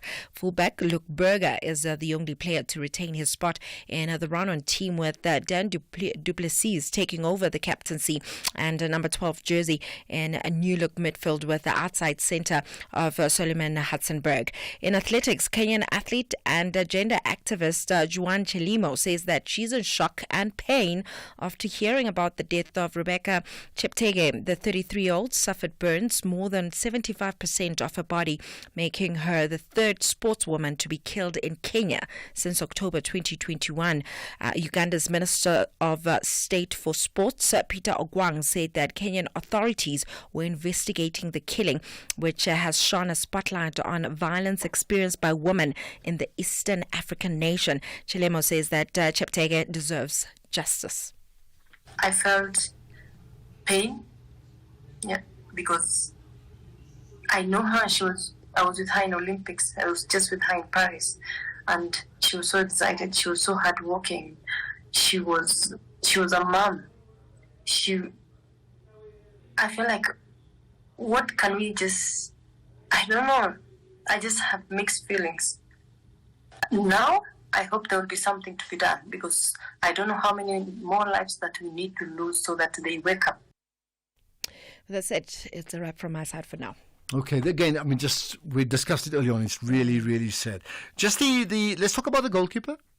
Ronald Williams. Yeah. Absolutely because that amazing. happened after last night's show, right? So we sort of missed it. So, I mean, some perspective for those who don't know. I think the Yashin Award. Yashin Award, yeah. Lev Yashin, probably, arguably, a Russian goalkeeper, probably for many people, the greatest goalkeeper that ever lived. That's why it's named after him. Yeah. I mean, look, he's not shortlisted, but to even be in the top 10? Top 10, yeah. He's in the top 10, and some people are asking the question if it's the first time this award has been there, but it was actually established back in 2019. There you are. But for him to be there and being the first African to be nominated for such, it's absolutely great. I was actually talking to our producer Temba and saying it's a question of how will he be judged, because usually they look at were you competing in the Champions League and on. However, perhaps if they look at the AFCON and how he's been performing in the league thus far, we have a great chance. But listen, for him just making it there, it really is a pat on the back for him, and just shows that he's really, really up there with the best. And by the way, Ronaldo and Lionel Messi, well, Ron Williams now has this honour of being on a shortlist, and they're not there for the first time in forever. Yeah. The world has changed. Absolutely. Literally. All right, more sports in an hour. Economic news on SAFM. Facts and figures you can count on. All right, let's get to the markets now with Makwe Masilela, the Chief Investment Officer at Makwe Fund Managers. And we're going to pick up the Harmony's yearly results as well as the daily, local and global markets. So, hi, Makwe. Afternoon to you, Ashraf, and to the listeners. Starting with Harmony, Ashraf, the guys benefited from higher recovered grades and higher average gold price received. We've seen the gold production up 6%, average gold price received up 16%, and their cost up a mere 1%, revenue up 25%, profit as headline earnings per share up 132%, final dividend up 25%. But Ashraf, they expect their cost in South Africa and Papua New Guinea to increase by anything between 13 and 22% for June 2025, and also production to decline. Hence, the share price is down 3% as we're talking. And some market participants think that stocks could be heading for correction should tomorrow's job numbers come in weak. Sentiment remains fragile ahead of the mother of all reports. Also, others think that a deeper rate cut this month by the US could spook financial markets and send the wrong message about an imminent risk of recession. And local, our Q2 current account, which is the broadest measure of trade in goods and services, narrowed to 0.9% of GDP from 1.5%, as the rand price of exported goods and services increased more than that of imports. And oil is firming up, and that's due to plenty delay when it comes to output increases by OPEC and Alice, and that the delay will be for 2 months, and a decline also in US inventories, though gains were kept by persistent demand concerns. We see Brent crude is up 1% at $73 a barrel, gold lifted by expectations of deeper US rate cuts. We see the yellow metal is at 0.8% at $2,517. Platinum is up almost 3% at $930. And US and Europe were mixed with JSE up 0.2%, and the rand firmed almost 0.8% against the US dollar is now 17.70, 23.33 against the pound, and 19.66 against the euro. Okay, perfect. We will. Thanks for that. We'll have another chat sometime tomorrow. Makwe, you have a good evening. Thank you for your time. That's Makwe Masilela from Makwe Fund Managers. Stay on top of all meaningful, top trending stories right here on SAFM. Leading the conversation. Okay, so yesterday, you may be aware, and it sort of happened during this show, as part of the annual Thabo Mbeki lecture, the former president certainly spoke, and not just him being the former president, not just him being the head of the Thabo Mbeki organization, but in whose name it is, but being a former president means what he says is going to be quotable, and he's going to speak about a whole range of issues. So we have with us now Advocate Sipho Mantula, who's a researcher at the Thabo Mbeki African School on Public and International Affairs. And Sipho, you're going to sort of talk us through some of the key bullet points. Good chatting to you. Ashraf, good afternoon and good afternoon to the listeners. Okay, so I probably could speak to you for an hour, but we don't have that much time. Let's talk about some of the key pronouncements Thabo Mbeki made. One about the GNU. What did he say? You know, Ashraf, one thing that he raised, and I think it has been quoted, as you said, as a former president, he's got authority on many issues. He says that the national dialogue should have been the precursor to the GNU. And why he says so is that now parties are using their political manifestos now to can engage and talk about their plans, their vision. But he says that the national dialogue should deal with all challenges that faces South Africa, whether crime, economy, gender-based violence, construction mafia, all those challenges that are facing South Africa. He raised that the national dialogue should have been the one that gives the GNU the proper mandate. And you'll recall, Ashraf, even when the president was inaugurated in June, he raised the issue of the national dialogue. But so far, we have never heard what will be happening in the national dialogue. Okay, so he's saying it should have happened before the GNU. That is what he has raised. As I say, it should have been looked into maybe post-elections, that the national dialogue should have also been the one that guides the GNU, because the GNU of 1994 is not the same with the GNU of 2024. Okay, what did he say about the GNU itself? No, he says that the GNU should be the one that resolves the challenges that faces South Africa. Now, it should work towards even success. It should not be seen as a failure, even if there are 10 parties who have signed that statement of intent. But it is important that when you look at the government of national unity, there is cohesion, there is understanding, but the issue is that you need the electorate also to be part of the GNU. Okay. Did he mention, the position of the party that he once led in terms of where it is now? So the only reason we had a GNU or a multi-party democracy is because the ANC has fallen to just touching 40%, almost 39%. No. For him was that there was this talk of renewal in the ANC, that it doesn't work out because within renewal also you need to deal with the character of the party cadres. Who do you deploy? Because there was this question that came also from the floor or from one of my fellow colleagues from the school that raised the issue of the dysfunctionality of the local government. And he said it's the same issue of cadre deployment, that the best cadres were taken to national government, rather they should have been taken to start at the local government, because local government is the face and the voice of the electorate also. So he raised those issues, but within the ANC, he raised the character of the ANC leaders, the character of that others might have undergone the leadership school of OR Tambo, but others have also been what you can say bogus character leaders within their party. Okay, let's talk about conflicts on the African continent. He pronounced on the DRC as well as South Sudan, right? DRC said, South Africa should not drop the ball because South Africa should have been involved from the go. Despite that, we know that Angola is mediating on the DRC, but he emphasized that South Africa was involved in the DRC since 2001.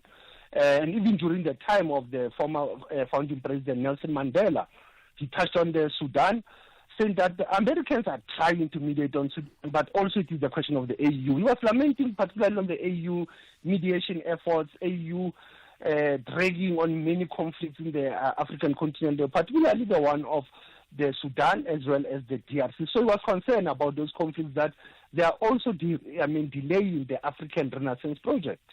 But in terms of his concern, did he offer solutions? Someone was saying to me, but is the president giving us the same views that he has given before? I think he was giving solutions, Ashraf, by raising the question of multilateralism, the mediation efforts that I've said by the neighboring countries, and the role of the AU, that AU should be firm. The issue was the leadership of AU. The Sudan question, was saying that is the Sudanese, Ashraf, that has to be in the national dialogue also, must engage, rather than to allow a foreign mediator like the U.S. So some of the solutions was to say, let it go back to the citizens of Sudan to raise their issues, the same like DRC and the neighboring countries in DRC. So he was particularly saying the mediation efforts doesn't lie with the mediator only, but it lies with the citizens of those countries. Okay. Did he offer? He did. I know he offered commentary on the issue of between Palestine and Israel. He did actually. The issue of Israel-Palestine, one aspect that came out, he was saying the two-state solution that was raised when South Africa gained liberation in 1994 will not work in Palestine. Rather, the question, he went on the Oslo, the David Accord, the Oslo Accord and the David Camp Accord, but he says the issue of Israel and Palestine is the question of recognition of the Palestinian rights, and as well as Israel not to be dealing with this question of undermining the ICJ. I think he also raised the issue of undermining of international law by Israel. It's also dragging on this mediation efforts of dealing with the crisis in the Middle East. He touched on Russia and Ukraine also. And Russia and Ukraine was very deep, Ashraf, because most of us, we always pick it up from 2022, but you went to 2014 on the annexation of some of the areas of Ukraine, but also the Soviet Union and the Russian Federation now. Where are the issues that have been dealt with? So one can say he was very broad, Ashraf, when he was dealing with global conflicts, but also emphasizing on the role of the African mediation efforts, that all these conflicts have an impact on the African continent. Okay. I also understand he passed commentary on foreign nationals in South Africa illegally just after democracy, and I'm talking about Mozambicans in particular, suggesting that they send them back and they couldn't keep them out, and that's why they just allowed it. Can you comment on that? Yeah, you know what he said? He said we should acknowledge the role of our neighboring countries, how they have contributed to the liberation of this country. Now, the challenge is that how do you manage their immigration and the migration laws? How do you deal with their documentation or not being documented? And as you said, yes, we have sentiments, but he raised the issue that the people of Alexandria, I think he touched on it below. He said, South Africans have been living side by side with African nationals for many years. But the tendency that has crept in is the violence also. And it's the issue of what happened in Alexandria in 2008. He spoke about one of intelligence report to say that, Ashraf, what happened is that there was some hands behind those xenophobic attacks that happened in Alex, because some of the people didn't want those Zimbabweans to go back to Zimbabwe during that time. Okay. Lastly, go ahead. You want to say more? Yeah. No. I was saying on this question of in Zimbabwe and intelligence work, it is important also to deal with the social cohesion in the regional context also, that we need to understand one another rather than throwing the issues of Afrophobia and xenophobia. Okay, the big question is how do we understand each other is another big question. Yeah. Here's the last thing. Did he comment on the construction mafia and the extortion mafia that's currently very much in the news? You know what you said in one line, you say, Ashraf, it's an act of criminality. Sometimes you cannot link it to political agenda or issues of tenderpreneurs. He says the act of criminality that should have been dealt with. You know, the same question came out last year actually when we were in the same conversation, and the same person asked the question. He said, I'm not changing my views on it. It's a pure act of criminality that should be dealt with by the law enforcement. Okay, that's where we can leave it. Advocate Sipho Mantula, thanks for your time. I was going to say thanks for joining us on the morning brief, but I'll confuse you, and I'm saying that very intentionally. That just means you have an appointment tomorrow morning with Tula Sizwe, right? But thanks for joining us on the National Pulse. If you're active on social media and love SAFM, we hope you'll take a moment to like or follow our SAFM page on Facebook and Twitter. These are the best places to find all the guest information, conversations, and stories you love from your favorite presenters, along with regular updates from SABC News. And don't forget, you can send your questions to feedback@safm.co.za. SAFM, leading the conversation. The National Pulse, weekdays, 3 to 6 p.m. We will be chatting to Lukhona Mnguni coming up shortly regarding the issues around the MK party and that phenomenon. So listen out for that. We'll also be chatting later on to Senamile Masango in the feature we called Winning that comes up around 10 to 6. Do not miss that. Let's stay with the issues in Senegal, by the way. Very different issues to what we spoke about earlier on. And this is the issue about the Deep Learning in Daba. So the Deep Learning in Daba is this annual get-together of African machine learning and the AI community. You need to get used to those names. AI, machine learning, with a mission to strengthen African AI. So this year's Deep Learning in Durban is taking place in Dakar in Senegal. In fact, it started. It will continue, I think, for another day or two at most, right? Let's find out more about what has happened today with the editor at the iAfrican.com. That's Bataung Kotsakwani. Appreciate your time and thanks for connecting to the National Pulse. Bataung, do we have you there? Maybe just lost that connection. I think it's happened just now. Let's see if we can try and pick up that connection once again. Here's a comment on the Chinese. Good afternoon, Bishop Makwana from Lewahom Zone F. Look, Ashraf, the Chinese are moving in a subterranean manner to colonize Africa. Whatever Cyril and his cabal is doing in China is not for the benefit of South Africa. It is for the benefit and the interest of themselves. The Chinese are going to colonize us for the second time. Now, MK is not a strong organization.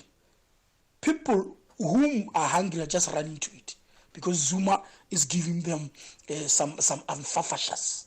But remember this, MK is not going to be in power in 2026. Okay, well, remember it, as far as the Chinese are concerned, if not the Chinese, who? South Africa and the continent does need some form of foreign direct investment. Here's further comments on politicians.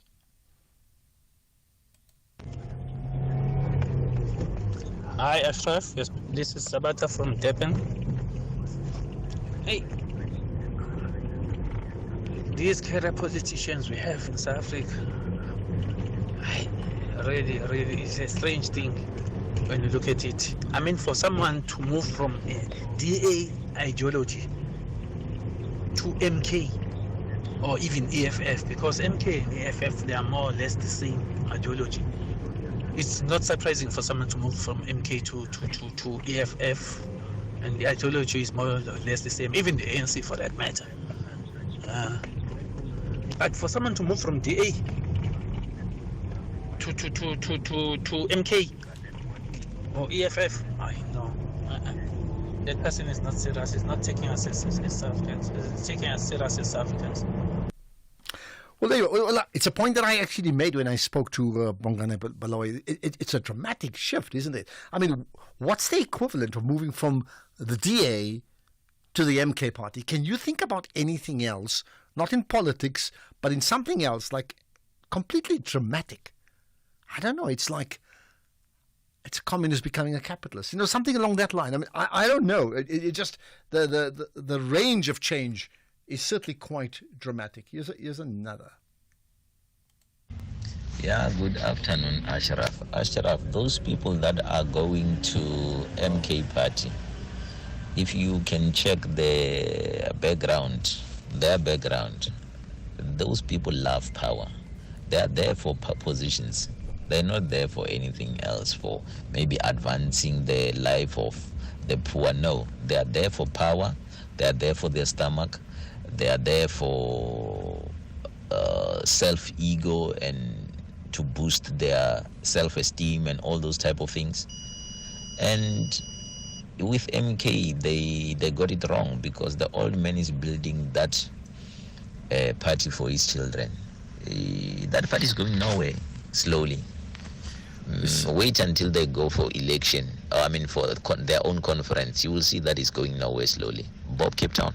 I tell you what, how do you say it's going nowhere slowly? I think it's going wherever it's going fast. Where it lands up is another story. Whether it crashes or takes off, I don't know. But at the moment, it's anything but slow. There's no question about that. Sipo in Soshengube, let's get your thoughts. Hi. Yeah, no, I should have. Yes, just before I get to my point, there's this thing that the people in politics, they are in after positions and not the people. How are you going to change those positions if you're not in the position of power? How is that possible? You must want that position, and then also that you can implement the change. I don't understand this thing that you are in politics and you don't want positions. Then how are you going to implement the change? So in any case, the point that I wanted to make, I understand, as a black person, I worked for this company. It was a white company. And the way that I was treated, it was bad. So there's a certain resemblance that I get from the guy, maybe from the DA, the way he was treated. He realized how racist those people are, and that's why he's in the MK. Because, sometimes when you are ideological, you're thinking that, no, there's a rainbow nation and what. And until you work with white people and see how they treat you, then you face the harsh reality of how some white people are so racist. And we know the DA is racist. So I understand why he went from MK, from DA to the... No, but I mean, that doesn't explain why he was part of the DA in the first place. And he was a leader of the DA. He wasn't just somewhere. He wasn't just a voter like somebody else. He was an actual... No, it explains it. Yeah. Sometimes you think that, okay, since I'm in this position, maybe I can implement 1, 2, 1, 2. And then you realize that it won't happen. Okay. All right, got that. Thank you. It does explain it. All right, thank you. Let's go. There's a comment on online schooling, a conversation we had earlier on. Hi, Ashraf. I'm interested to know about this, the online schooling, because the government doesn't talk about Cambridge. Some institutions are doing online, and they are accredited by Cambridge Education. What happens then in that case? He's only talking about South African education as if we are limited only to that, whereas we have access to Cambridge education as well. So what happens to that? And I'd like to ask a little bit more about why is Malusi interested in people who are homeschooling their children, whereas in fact we open up space for you not to build more schools, but to be able to afford the teachers that you already have by teaching our own children at home. Thank you. Okay, got that. Well, yeah. I mean, I maybe it's because, and I don't know better, maybe because Cambridge is outside of our boundaries, okay, geographical boundaries. Does that make sense? I don't know. But that could well be an issue. Here's a comment about the Chinese. Good afternoon. Bishop Makwana from Leboa Zone F. Look, Ashraf, the Chinese are moving in a subterranean manner to colonize Africa. Whatever Cyril and his cabal is doing in China is not for the benefit of South Africa. It is for the benefit and the interest of themselves. And the Chinese are going to colonize us for the second time. Now, MK is not a strong organization. People whom are hungry are just running to it because Zuma is giving them some fafashas. But remember this, MK is not going to be in power in 2026. Okay. In fact, my apology, we played that a second time. Not for impact, we just played it because we made a mistake, okay? But maybe what he said has certainly got you thinking. Let's get the news now. It's 5 o'clock.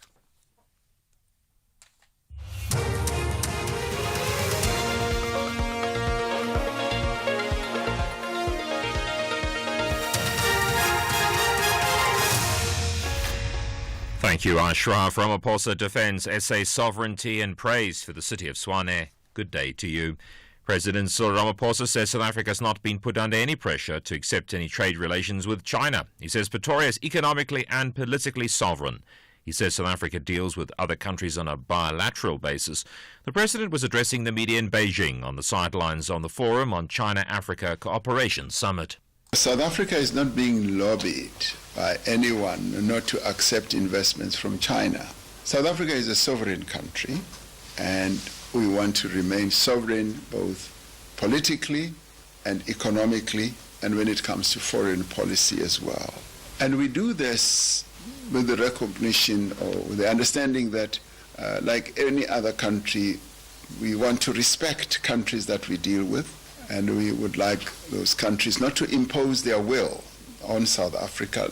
The Gauteng Finance and Economic Development MEC Lebogang Maile has applauded the city of Tshwane for improving on its municipal performance. This after 3 consecutive years of poor performance.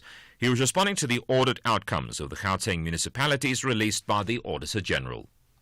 The city of Tshwane, which maintained unqualified audits with the findings for the first 3 years under review, received an adverse opinion in the 2021-2022 financial year.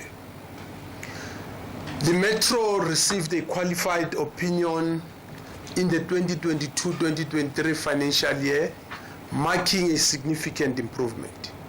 The former mayor of the Midvaal municipality south of Johannesburg, Bongani Baloyi, announced he's joining the MK party and deregistering his Shaluva party. He made the announcement in Soweto today. The move follows a poor showing by the Shaluva party in the May elections. Baloyi, who moved from the DA to Action SA before forming Shaluva, follows former EFF Deputy President Floyd Shivambu and SARA's Colleen Makubele to join the country's third largest party. The DA says its urgent application to interdict John Kloppe's designation to the JSC is a watershed moment for South Africa. They're seeking an interdict pending the outcome of their court application to set aside his designation to the Commission. The DA, Freedom Under Law, and the Council for the Advancement of the SA Constitution say it was irrational for the National Assembly to allow Kloppe's designation to the JSC. They say he was impeached as a judge due to gross misconduct. Therefore, he cannot serve on a body responsible for judicial appointments and discipline. Kloppe's counsel says their argument is misconceived. At least 4 learners from Daneveld High School in Uppington in the Northern Cape have been suspended for uttering racial slurs in a video on social media. The white learners can be seen in the video calling another black young man the K word and the N word. One of the learners further proceeds to threaten to shoot him if he wasn't on TikTok. The spokesperson for the Northern Cape Education Department, Jeffrey van der Merwe, says the learners will face disciplinary hearings. The content of the video goes against the norms and values we instill in our learners at school. The video sent shockwaves through the country and left many people in disbelief. The department reminds parents to monitor the social media usage of their children and make sure they always act responsibly. Racism has no place in our schools and in our school communities. The Northern Cape Department of Education will monitor the developments closely and provide the necessary support to the Daneveld High School. A group of scientists based in Germany has released a survey named the Meerkat Absorption Line Survey. One professor says the central problem to address is to understand how galaxies form and evolve. Scientists have been collecting data for more than 4 years. Professor Niraj Gupta is an astronomer at the Inter-University Centre for Astronomy and Astrophysics. We are essentially trying to understand how galaxies are converting this gas into stars. But the story is not so simple because most of the times galaxies also have what is called a supermassive black hole at the center. And this black hole, when it's active, it's actually throwing a lot of energy into the galaxy. And what this energy input does, it disrupts the process through which galaxy can convert this gas into stars. So when we are trying to understand how galaxies are forming and evolving, we are essentially trying to understand the interplay of these 3 factors: gas, star formation, and the feedback that is coming from the black hole. The top story, President Ramaphosa says South Africa has not been put under pressure to accept any trade relations with China. That's SAFM News. I'm Greg Khuz. In sports, Sia cleared to tackle All Blacks and Bafana looking for winning start to AFCON qualifiers. More details at 5:30. SAFM, guiding you through the rush hour traffic. Good afternoon. Starting off in Gauteng, the N3 southbound in Edenville has a crash near Modderfontein Road. The R24 eastbound in Kempton Park has a stationary vehicle at the R21 airport interchange. All lanes are open. Nelma Pierce Drive in Irene has a crash near Cornwood Avenue. The N1 northbound in Centurion has a crash near John Foster Drive. The N1 northbound in Pretoria has a crash after Rigel Avenue exit. In Midrand, the N1 northbound has a stationary track at New Road, and the N1 northbound is queuing towards Samrand Road exit. In KZN, the N2 southbound has a truck crash reported between Spaghetti Junction and the M7 highway. Umgeni Road westbound is slow moving through Springfield Park, and in Cape Town, the N2 Nelson Mandela Boulevard outbound slow moving towards Hospital Bend. The N1 outbound is slow moving towards the M5 Kuburg interchange. The N7 Jakes Hadwell Drive southbound is slow moving towards Beaufort Circle, and Marine Drive northbound in Sunset Beach slow moving towards Ocean Way. With your traffic update, I'm Irma G. Okay. They actually did it. I mean, I've seen it done in other countries, but now they have a whole new local season of the show. Oh, Mzansi, you beautiful, amazing land with diverse families and cultures. Wife Swap South Africa is finally here. Tune in from Monday the 9th of September and see how families from across South Africa swap wives and learn a thing or 2 or 3 on how other families operate. There will be disruptions, lessons learned, tears, and smiles in this unique and insightful social experiment. Channel your best entertainment with Wife Swap. Mondays at 6 p.m. only on S3. Open up. They will all walk onto the pitch with victory on their minds, but the final whistle will reveal who wants it the most, who will display football brilliance. This is the Hollywood Bet Super League. Catch Mzansi Queens of the beautiful game. TUT Matsatsantsa Ladies FC versus the University of Fort Hare Ladies FC on Saturday, 7 September at 11 a.m. Live on SABC Sport on DTT Channel 4. Also available at your fingertips on SABC Plus and SABCSport.com. Brought to you by SABC Sport. For the love of the game.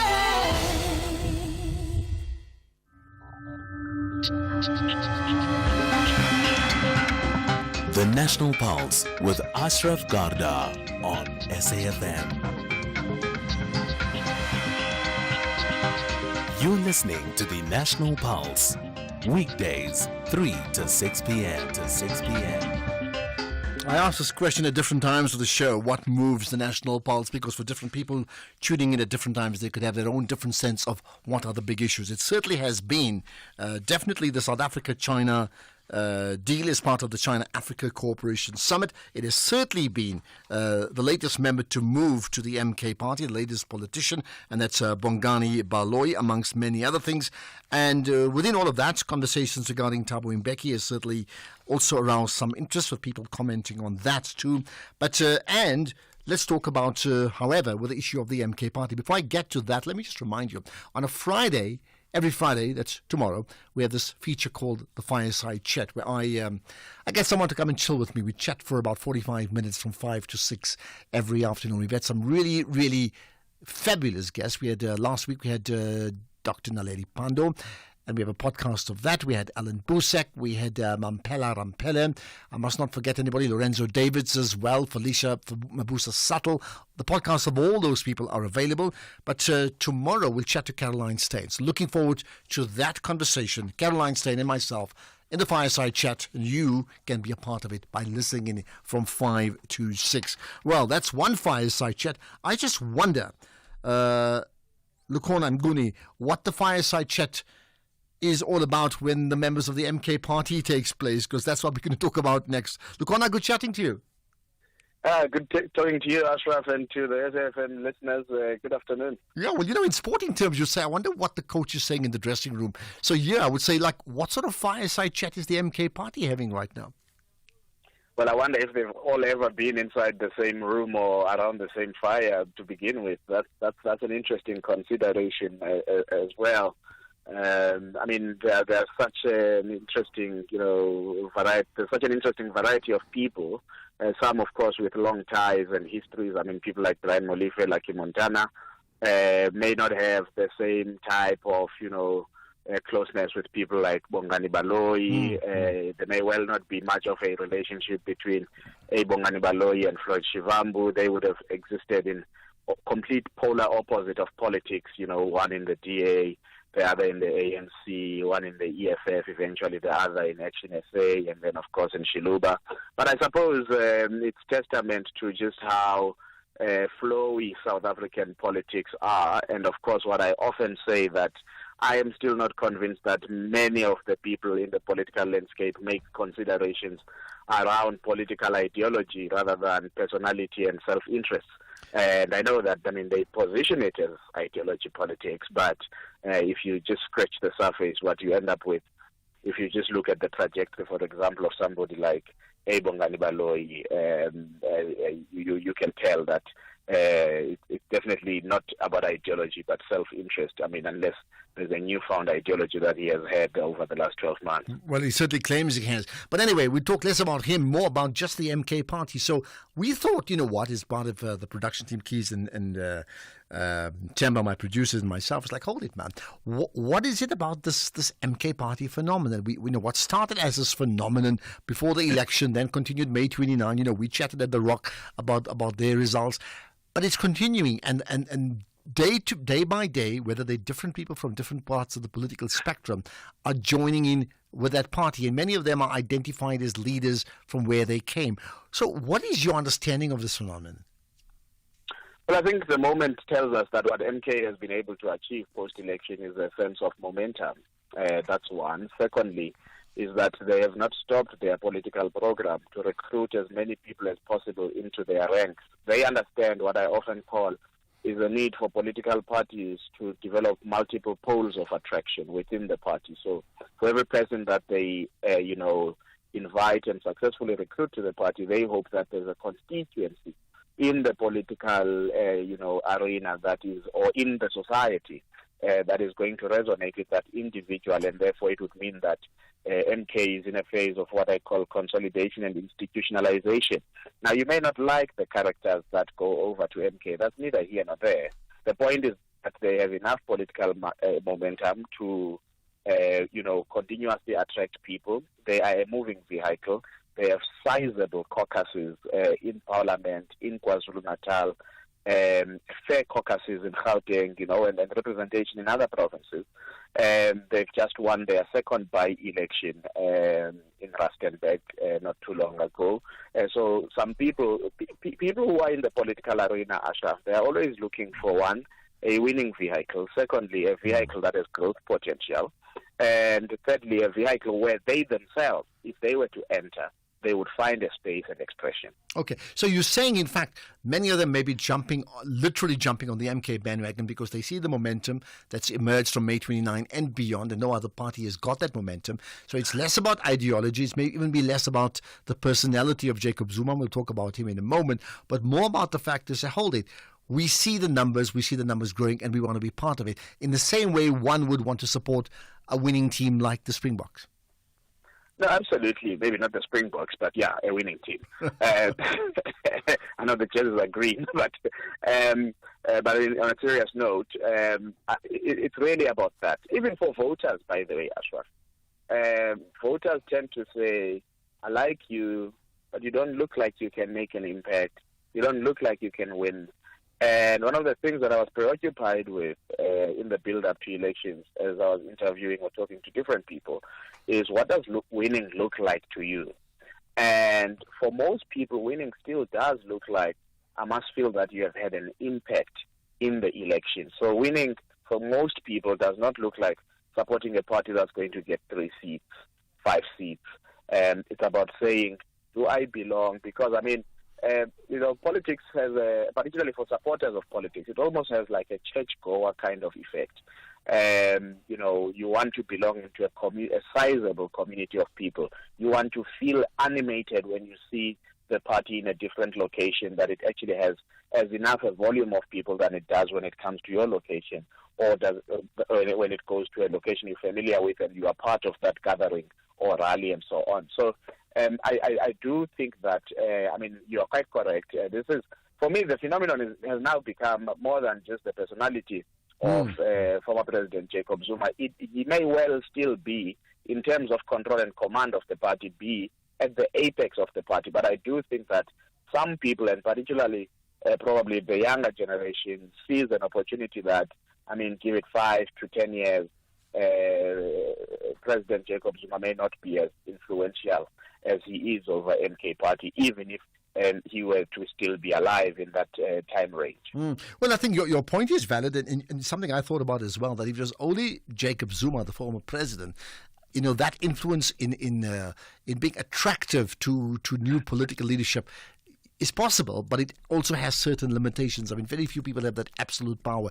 And the fact that the party is now able to attract political leadership across a reasonable spectrum of people. We haven't had significant ANC members joining, by the way. That could well be, right? That does suggest that there's some form of caucusing and canvassing by a strategic brains trust behind the scenes that are reaching out, and vice versa. No, certainly. One of the things I used to say, and I think we might have chatted about this when we were at The Rock, is one of the things that, let me not say excited me, but left me quite compelled to look into about MK is their ability to use political propaganda. They could innovate fiction into reality and people believe it, and then the ease at which the language they communicate with and the manner in which people are able ordinary people, ordinary voters are able to imbibe that language and then project it out and regurgitate it in their spaces of influence. That is very important. I mean, you talk about there not being a significant ANC, person maybe or departure from the ANC. And I think strategically for the MK, and I mean, I stand to be corrected, but strategically for MK, they want their members to remain inside the ANC. They want their members to remain, pretending as though they are leaders of the ANC, so that they can continuously capture, the ANC from within. I'll make a quick example, Ashraf. In Umsunduzi local municipality in Pietermaritzburg, the ANC just loses its majority, but it's hovering at about 50%, right, in 2021 local government elections. MK, in 2024, in that municipality, wins the municipality by 52%. Now, there is no universe where MK does that, and yet you can confidently tell me that there are people inside the ANC in that locale who do not belong to the MK party, and they work for MK party from within the ANC. So you can counter-capture an organization, have sleeper cells as they would be called, and the more sleeper cells you have within an organization, in fact, the more you are dangerous to infiltrate and weaken that organization from within. And that's the material risk that the ANC, I believe, faces, is that are they doing enough internal organizational surveillance and intelligence gathering to understand who are the people within their ranks who are actually not there for them, but are there for MK and potentially other parties. And what's your answer to that question? Are they doing enough? I don't think they are. Well, you talk about in business terms, it could be insider trading in terms of what you're just referring to, which is incredibly advantageous. But I'll use another business example. Whether it's a startup or something that's growing, one of the big issues about a business that's growing is you have to be very careful it doesn't grow too fast, because you have to fund the growth. It also it's fraught with all sorts of leadership problems, right? So is the MK party at risk of growing too fast? Well, I mean, I think it's at the risk of having overachieved in a single election without a properly defined, structure of what is this house that we call MK. And I think, in part, their response to that urgent question is then to try and attract a number of people they can deploy to undertake various responsibilities. So if you look at a Colin Makubela, at Bongani Baloyi, at Floyd Shivambu, how do you then, because, I mean, like I said, you've got these sizable caucuses, they need to be held accountable. You need to be working on policy positions and defining what role the party has to play. You've got 45% of the KZN legislature who's looking after the business there to make sure that there's enough technical support and so on.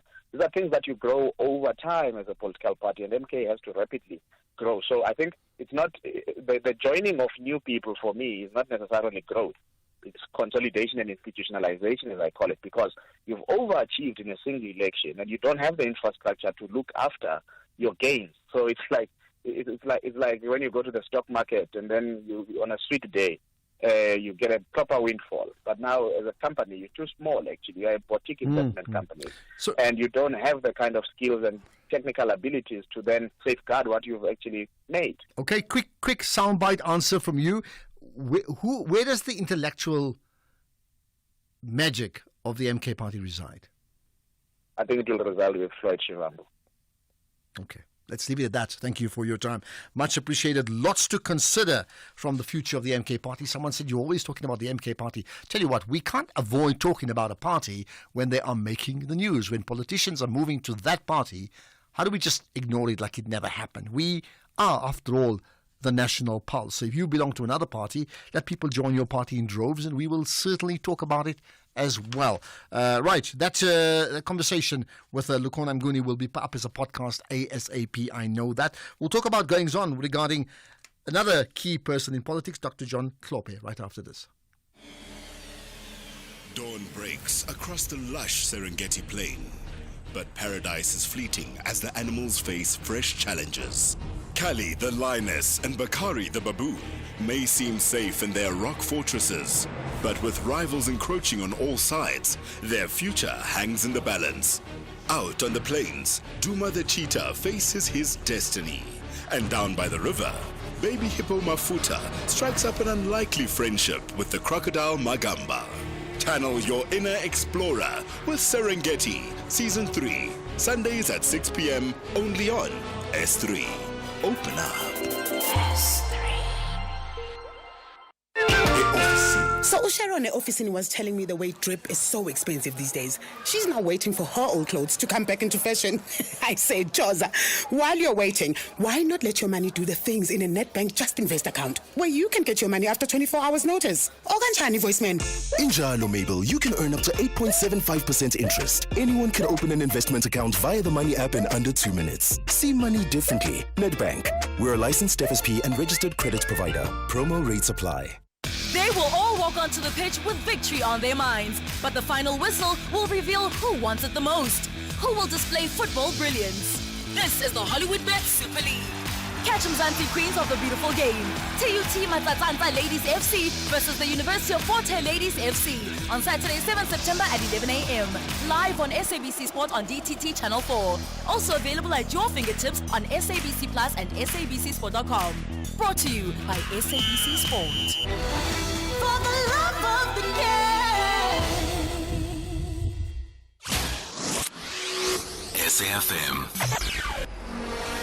Prime time all day long. Well, we should be connecting pretty shortly to the SABC reporter who'll give us an update on the position regarding Dr. John Schlope's designation, particularly to the Judicial Services Commission, right? So that comes up in a few moments' time. But in the meantime, let's see if we can pick out some calls. I just want to check out. In fact, so here's the thing. Earlier on today, we actually had Pamela calling in, I think from Klebecha, concerned about the issue of Tembi Samalani. But even before that, Kathy, on Kathy's show, right, people were talking about exactly just that. You know, how should the Minister of Justice be the Minister of Justice because of the VBS issue, right? So the minister's spokesperson, Tsekiso Mashika, then sent us this voice note as a response to what the listeners were saying. The Minister of Justice and Constitutional Development, Ms. Tembi Simelane, has committed herself to be subjected to public scrutiny and accountability. And as such, tomorrow she will be appearing before the Portfolio Committee of Justice and Constitutional Development to present her clarity around the issues related to VBS. And after that particular meeting, the minister will also be presenting to the president. As you will have seen, that the president issued a statement sometime last week requesting that the minister must come and give him a full detailed report about these allegations. And the minister, again, she's on record that after all these avenues have been exhausted, she will take the members of the public into confidence about what happened. And once and for all, put the matter to rest. Thank you very much. This is Tsekiso Mashika, the spokesperson to Minister of Justice. Okay, hopefully that's clear enough for you for now, right? Here's another comment. Ashraf Menzi here in KZN. We keep talking about politicians moving from one party to another. Politicians who are implicated in state capture and nothing is done. And yet state-owned companies are falling apart and we're losing our jobs. There's no justice in this country at all. Okay, I need to take some calls. Active citizen, you got a thought? Go ahead, Ashraf, I agree with Bishop Makana that the politicians who are crossing floor to MKP are only doing that for personal benefit. They don't have anything in common with Zuma, or they've got nothing to agree with Zuma. They just wanted to protect their political status and benefit in terms of being appointed as MPs and other strategic positions which has got luxury in them. But where I disagree with Bishop Makana is that the MKP will grow in terms of numbers, in terms of votes in the coming general elections. But from then going forward, it will go down because I believe Zuma will no longer be having that energy that he has now to mobilize on behalf of MK. So MK is only revolving around Zuma. After Zuma, there will be no more MK. That is my view. Well, let's see. But that's why my point about a business where they say grow a business, Grow it fast, but don't grow it too fast, because in growing fast, you have to manage the risks that come with growing fast. You have more stores, more suppliers, more people that you have to sell to, more markets. There's so many things. It's very, very complicated. Mike in, let me just see if I can get to Mike. Mike in PE, go ahead, hi. Ashraf, just a quick one, 2 comments. One, so China, right, is no more a human rights violating communist country that the TA always used to beat this drum. It's a human rights violation. It is a communist. It is no more. China is no more that now, because they are happy, jolly in China. We are signing deals, etc., etc. That's the first one. The second one is that if Bongani had moved from, let's say, wherever he moved from DA Tichluwa to Action SA or any of FF class or something, would there be this noise that is being made? If he had moved to, let's say, Action SA, there wouldn't. No, I don't know. He's moved even from a lesser party. The noise is that it's another acquisition for the MK party.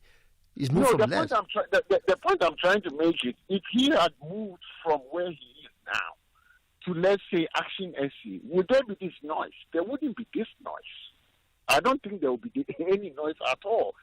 People would just say whatever, but just because he's moved to MKP, the truth of the matter is, if you want to speak about ideology, the only party that I can say have an ideology going is the DA, because the DA, they know what they want. Their ideology is the preservation of wealth for white people primarily. Okay. And they stand on that. They do not move on that principle. The rest just goes with the wind. Wherever the wind blows, that's where they go. All right, got that. Well, there you are, Mike in PE. I always say this, we have such diversity of opinions and comments. It certainly gets us all thinking, and that's really the plan, isn't it? You are a reflection of the big issue that moves the national pulse, right? Look, we just took for granted this MK from the onset. Look what is happening to EFF. Members are leaving one by one. Let's wait and see what is going to happen to SA politics on the next elections. I foresee danger here. Abel, Limpopo. Okay, you see red. I tell you what, I would love to have an insider chat with regard to the future of the EFF. You can't, if like the ANC, you can't discount the fact that the ANC dropped from 57 to 40%. You can't discount that. You also can't discount the fact that the EFF did not grow even at the weakest ANC in the last election, and now they've lost some significant members. You can't discount that as that's just one of those things. It's clearly not one of those things. 5:30, here's the news headlines with Greg. A look at the headlines this half hour. President Ramaphosa says South Africa hasn't been put under any pressure to accept trade relations with China. The Deputy President says the Water Task Team has noted a lack of maintenance of water infrastructure, and a teenager who sustained injuries when one of 6 elephants that escaped from the Kruger National Park charged at him says he's grateful to be alive. More on his story and other news at the top of the hour. SAFM, guiding you through the rush hour traffic. Good afternoon. Starting off in Gauteng, the M1 southbound in central Johannesburg, queuing towards Crown Interchange. The N3 southbound in Edenville has a crash near Waterfontein Road. The R24 eastbound in Kempton Park has a stationary truck reported at the R21 Airport Interchange. All lanes are open. And the N1 northbound in Pretoria has a crash reported after Rigel Avenue exit. In KZN, the N2 southbound has a truck crash reported between Spaghetti Junction and the M7 highway. The N2 northbound is queuing towards Sapphire Drive exit. The M19 westbound in Westville is slow moving towards Dunkel Road exit. In Cape Town, the N2 outbound slow moving towards the R300 highway. The M3 southbound queuing towards Rhodes Drive. The M5 northbound slow moving towards the N1 Kuburg interchange. The N1 outbound is slow moving towards the M5 Kuburg interchange. And the N7 Jakes Harville Drive southbound slow moving towards Beaufort Circle. With your traffic update, I'm Irma G. This is SAFM Sports with Doming Kapele. So there was a big question after Siya Kolisi went off injured in the last Test match against the All Blacks. Will he or won't he? To me, you've got the story. He definitely will be leading the Springboks side that has been boosted by two-time World Cup winners Willie Leroux and Lucanio Am against New Zealand in Cape Town on Saturday. Kolisi, who took a severe blow to his cheek, made it through all the training sessions this week and has been cleared to face the All Blacks for the first time at Cape Town Stadium. Now, Erasmus says that Kolisi has a fractured nose, but chose to delay getting it reset so he can play this weekend. However, it means that he might just miss the final two games of the tournament against Argentina. Meanwhile, he will start in a powerful loose trio with number 8 Jasper Visser and Peter Steph du Toit, who reverts from lock to blindside flanker. Winger Kenneth Moody and scrum half Jalen Hendrickse make their first appearances in the Bok jersey since the 2023 Rugby World Cup, while fullback Leroux and outside back also returned to the Matchday 23 for the Rugby Championship clash in the Mother City. Scrum half Grant Williams earned his first start of the year in partnership with Andre Pollard, who is promoted from the bench alongside Eben Etzebeth. I think sometimes there's games where you want to grow our team, and sometimes there's games where you desperately want to win. I think trying to win this game would mean a lot in the Rugby Championships for the last 2 rounds. And, not to say you want your best players on the field, you want your best players in the group possibly. And I think a guy like Salman Murat is very unlucky not to be in this team. In the meantime, Bowden Barrett will play from the bench as the All Blacks coach Scott Robertson made a handful of changes to their lineup for the clash with the game. The All Blacks are without Ethan Blackadder and Caleb Clark due to injuries, as Robertson made 4 changes to the All Blacks starting lineup.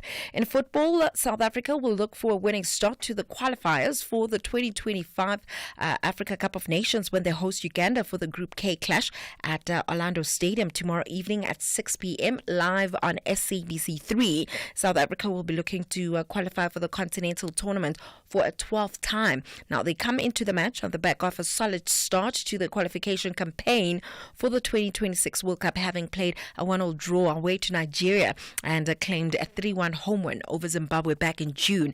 And some great news, PRASA has announced additional train services for fans attending the match at Orlando Stadium. There will be trains from Park Naledi, New Canada and Midway Station to Orlando Station. And the rides are, you can buy a ticket for the rides at around R14.50 for a return trip. Meanwhile, Bafana coach Hugo Bruce says that Ronald Williams deserves to win the Hasheen Trophy. It's surely something I'm proud of if one of your players is nominated for the Ballon d'Or.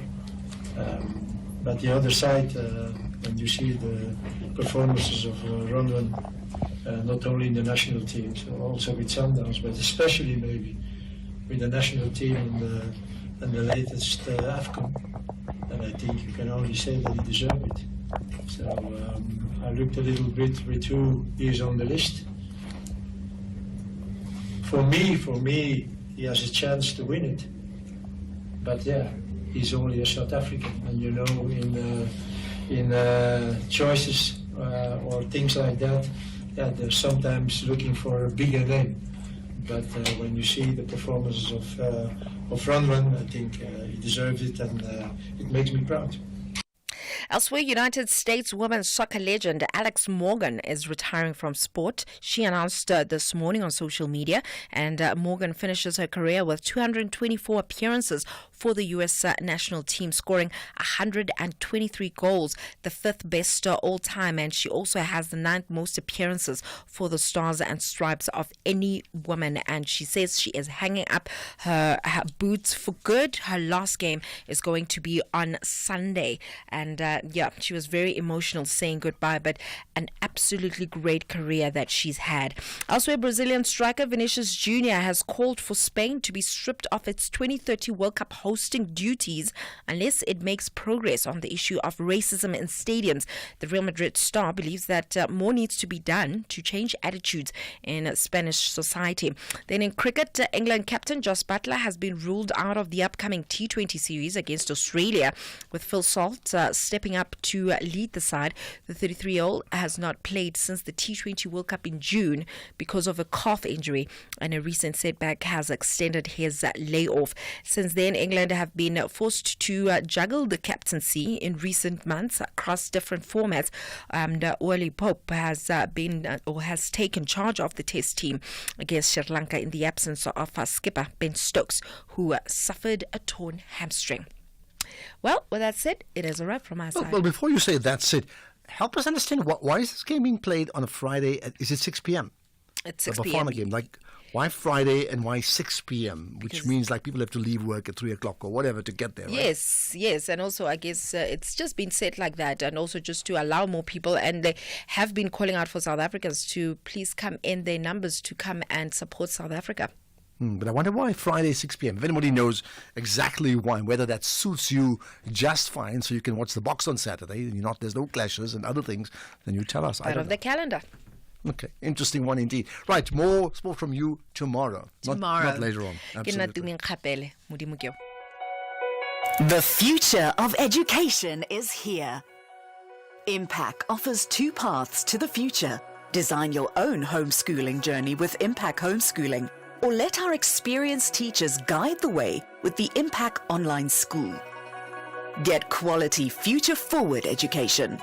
Visit www.impact.co.za today to register for 2025.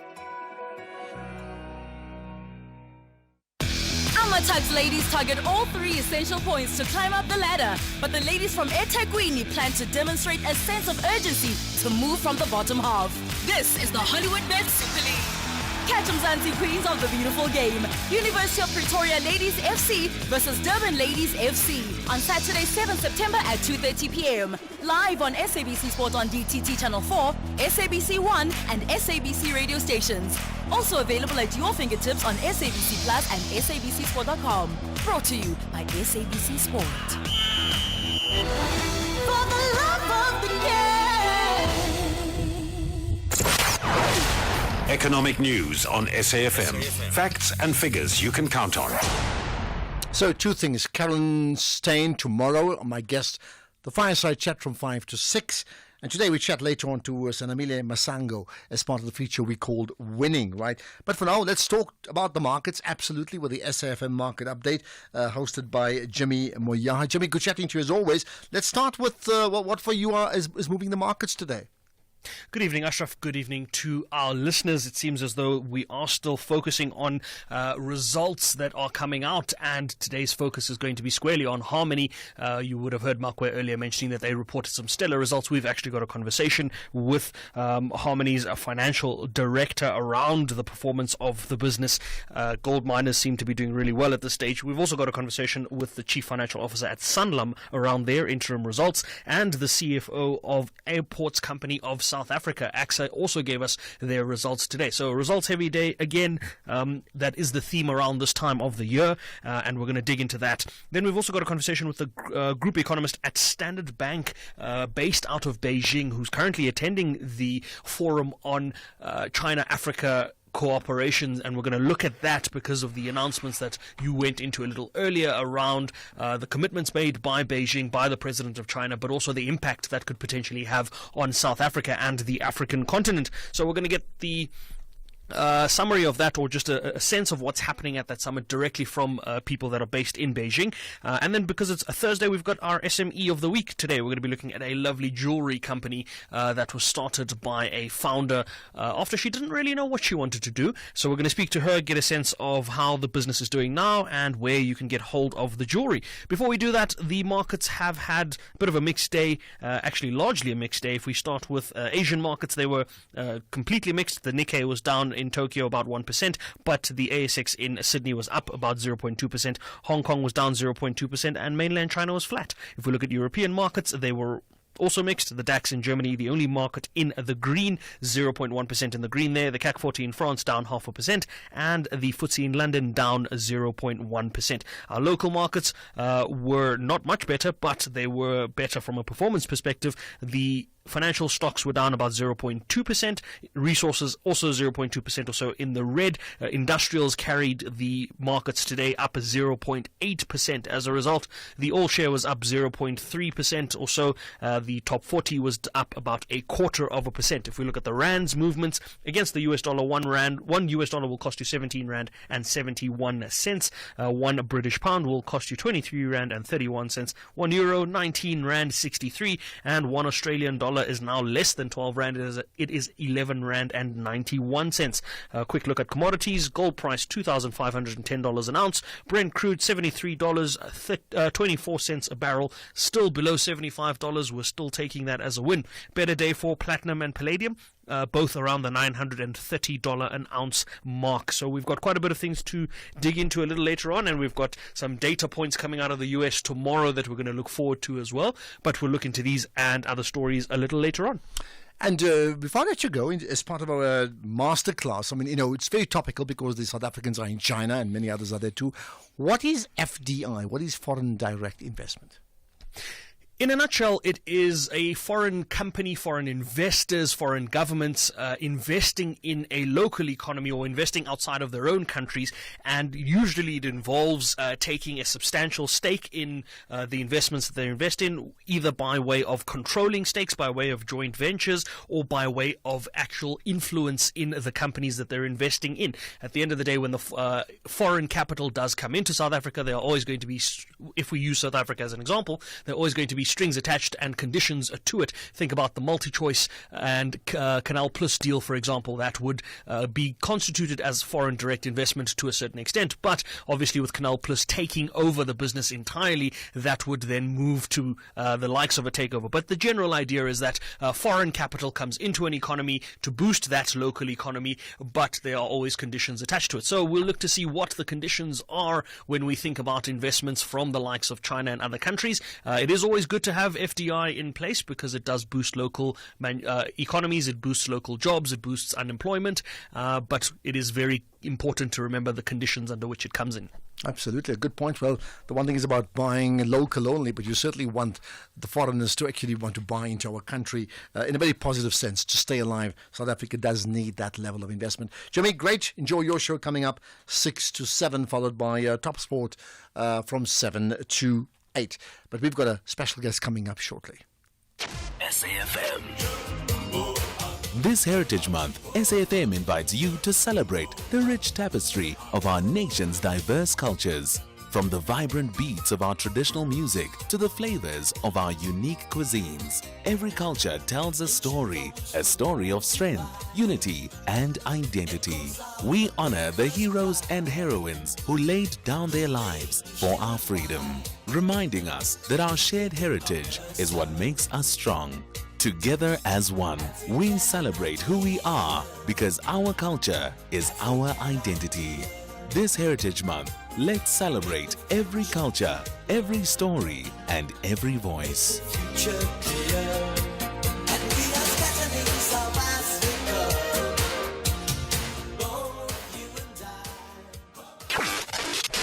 Across South Africa, online and on radio.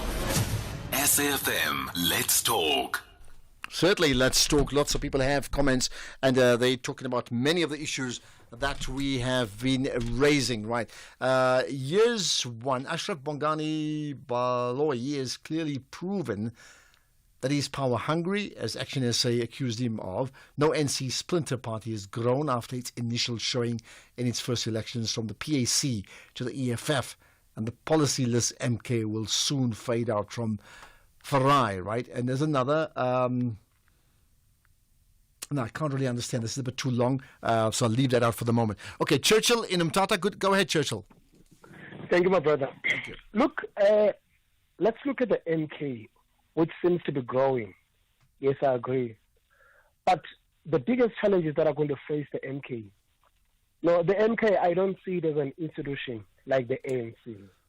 Now, the reason why the ANC slowly, it took years for the ANC to go where it is going now, is because the ANC is an institution. But when you look at all the people, most of them, the people that are going to the MK, are people who are disgruntled in their own political parties. These are people who have got their own personal challenges, who are being pursued legally, and they feel that they are being prejudiced. And when they get to the MK, they will always pursue their own private agendas. That's what is going to happen in that political party. One other challenge that is going to face the MK, many of the things, because of desperation, have not been done correctly legally. Look at the people who are pursuing the MK legally in terms of litigation, because I listen to most of the people who have been expelled. There's been a lot of fraud there. Now, it's still going to face those challenges, and it's revolving around the same person, Jacob Zuma. Well, I hear you. Man. Okay.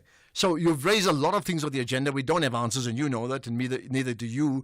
But I think those questions you've raised are really important. That's why at that point about what happens next to the MK party at a certain point. Thanks for that call, Churchill. Here's a comment regarding PRASA. Good afternoon, Ashraf, Younger in the Western Cape. Ashraf, look, we must give our credit where it's due. I just want to say to the management of PRASA, they must just keep it up. I mean, their effort to bring back, our rail system, it is visible. It is visible. And, I was looking at the central line. It is almost complete, and these new trains, I urge, our people to please, stop vandalizing them. I was traveling from Wynberg to Rosebank, and I only spent 450, so I was amazed. So thanks to the management of PRASA. Well, there you are. I think that point is important. Like, there's no reason why we should vandalize our public properties no matter what. If you want to vandalize your own home, well, you shouldn't do it anyway. But I'm just saying that's yours. That's your problem or your family's. But in this case here, it just undermines the entire country. And I certainly so desperately want to gloat to people from around the world when I travel to say, hey, my country is just fabulous. I really want to say that. Now, there are many aspects that are fabulous, but there's lots of things that we know that are just wrong. And for that to change, it needs a societal shift that comes with a mindset shift that's got to translate into action by you and by me. Pule, go ahead. Hi. Yes, sir. Ashraf, how are you? I'm good indeed. Right, your point? Yes, my point is this thing that these people that are joining the MK in the name of Jacob Zuma, not because the MK has got good policies. They've never went to any conference. They don't have even a voted constitutional policy that they have. They go there for the popularity of Jacob Zuma. Now, and these members that join, some of the members, and the members that call Zuma a traitor, there are some members that call Zuma a constitutional delinquency, like Floyd Shivambo, who said Zuma must go and rot in jail for the sins that he has caused in this country, who refused in Parliament as EFF collectively to call Zuma the state president. They said he has violated the oath of his office, so he must leave Parliament and he will never talk in Parliament. Today they are calling Jacob Zuma the president, when they refused to call Jacob Zuma the president when he was the sitting president of the country, including Baloyi, when he was with DA. He called, and he was the mayor of Midvar. Okay, I'm gonna push you very quickly because we do need to wrap up. I'm afraid. I'm saying there is nothing that they are joining Zuma for. The ANC must do its work, the intelligence work that they must do. Who are with ANC that are not with the ANC that are with MK? During the day, they are ANC members, at night they are MK. Well, there you are. Okay, got that. I'll tell you what, ANC has to do a lot of work. I agree with you. They have to respond in some way from where they are right now, and then some of the other political shifts that are taking place around the country. I'll see if we get a chance to play another call later on, not quite now. Unless you, let's do this. Salo, if you can just make 1 point in 30 seconds, please. Go ahead, Salo. In 30 seconds, Ashraf, I think it's a bit unfair for me. I've been holding on. You can, otherwise I'll do it tomorrow. Right. My apologies. There's just no time. We tried to get you in. Please don't take it personally. I mean, I really love to have talked to you. But tomorrow we'll do that. Okay. Next up, we will chat to Senamile Masango. Hi, my name is Kutlwana Masote, your host of Weekend Sundowner Classics every Saturday and Sunday afternoon between the hours of 4 and 7 p.m. exclusively on SAFM. Now, this is where you get your best classical music jams on any radio platform. Join me every Saturday and Sunday afternoon between 4 and 7 p.m. Weekend Sundowner Classics. The National Pulse, weekdays, 3 to 6 p.m.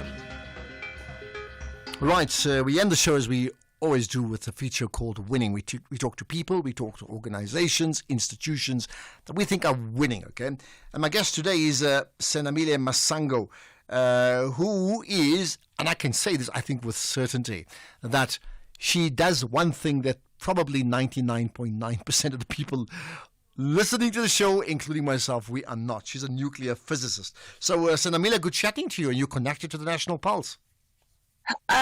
Good afternoon to you, Ashraf, and good afternoon to your viewers, listeners. Thank you so much for having me this afternoon. Thank you. Well, although you're a nuclear physicist, we're not speaking to you because of that. One of the reasons we're talking to you is a conversation I had with Naledi Pandor last week as part of the fabulous fireside chat that I have, right, with a guest for about 45 minutes or so. And I asked her before we ended to give us a shout out to a young person that truly makes an impression. And this is what she said. A name of a young South African we should look out for? Like, I'm asking you to name drop. I'm just trying to, because Lunga did tell me you may ask this question. And it's a young woman who's a nuclear physicist. Her name has just gone from my head, but she's absolutely incredible. And she's currently in Vienna, representing our country in an amazing conference on nuclear science. Okay. I wonder whether, so we've sort of worked it out backwards that in fact she was referring to you, Senamile, and I don't know whether you actually WhatsApped the former minister to say, how did you forget my name on air? The ministers, they interact with a lot of young people, and it's not for the first time. Former Minister Dr. Naledi Pandor, giving me a shout out. I remember last year when she was debating her last State of the Nation address, she debated about me for almost 30 seconds, and I was very excited, to be recognized by the woman of valor and the minister who has integrity in this country. Well, there you are. So maybe she should just keep your name written in a pocket or something, like permanently, so she cannot forget it when she name drops you wherever she may be, right? But it then brings me back to you. So what is it you do? Senamile Masango is a nuclear physicist. She has done research at the international laboratories such as USEN in Switzerland. I've done research on at Fermilab, USA. I've done research at Canada, Trump, and my master's data was collected at Trump as well as my PhD data was collected at Trump, Canada. So nuclear space is more like an international field. So I couldn't perform here at home because of the isotope that I was studying. So there is why most of my data was collected overseas. Okay. So in practical, how do you give practical expression to what you do as a nuclear physicist? I mean, so you obviously have to apply that to the practical world. What then do you do there? So in terms of practicality of it, I'm not sure whether listeners know that I'm part of the South African Energy Corporation, where we do nuclear medicine isotopes, where we can detect cancer, and then again we can also use radiation to kill the cancer blood cells. So we have our own reactor here in South Africa. By the way, South Africa is leading in Africa in terms of nuclear science. Okay, and we are amongst the other great players around the world. But that's fabulous, because, I mean, what do you attribute that to? To the fact that in some things, we fail miserably, and it's true, right? But in other things, like you've just mentioned, we're one of the leaders in nuclear science. So how do we get that right? It's because of the rich knowledge that we have and in these facilities, and we have like your A-rated scientists, the international scientists, of which I'm privileged to lead such a caliber of scientists as the chair of research and development at South African Energy Corporation. So I think they invested a lot in education. However, Ashraf, I'm concerned because most of the knowledge, the rich knowledge, is within the age, it's within the older scientists. That is why I always advocate for younger scientists that they must be equipped and be transferred with this knowledge. To be a nuclear specialist, it takes time, it takes years. Just because you have a degree, it does not mean that you are now qualified. You must be trained properly because our industry is highly regulated. So you have to do a training, like years and years of training. Now, this feature is called winning. So it's very much, it's a verb in the present tense of someone who's winning at whatever they do. And there's no question. My understanding is that you're very much a champion in your space. Why are you winning? I mean, how do you internalize or externalize the fact that you are winning at what you do? For me, it starts within me. I'm a structured person. I'm highly organized. I'm very straight, even with myself. I'm very straight, and I'm a hard worker. It's not because I'm a smart person. I do work hard. Those who have met me, they can testify to that I do work hard, and I produce results. As a leader in our society, you have to produce results, and you have to be fruitful and lead with your own life, because it's very important as leaders to first lead ourselves first. Leadership should start within you before you lead other people. So I think I'm a great leader to myself, and I'm very impactful whatever I do, and I always share to young people that they must be people of value. They must prioritize self-development, self-awareness, because you can't lead if you are not self-aware. You can't lead if you can't even manage your time right. I'm always early. I remember in my research days, I used to come first, and then they will ask me, wow, how do you do it? No, you have to plan your time accordingly. So you're always I count every second.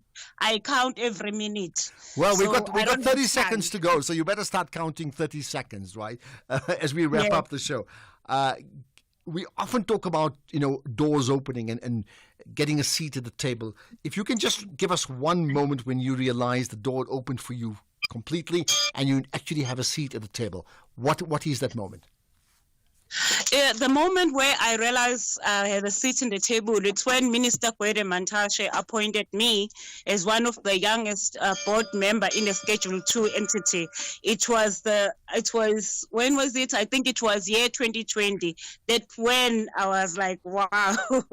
And now we continue saying wow, and hopefully we'll have more wow moments with you and the impact that you make sometime in the future. For now, it's time to say goodbye, because you do count every second, and I don't want you to lose whatever you're spending the next 5 seconds of your life with. Senamile Masango, appreciate your time. Thank you. It's been fascinating as we talk winners. We'll talk Caroline Steyn tomorrow from 5 to 6 as part of the Fireside Chat. But it's 6 o'clock now, so let's get to the news with Greg.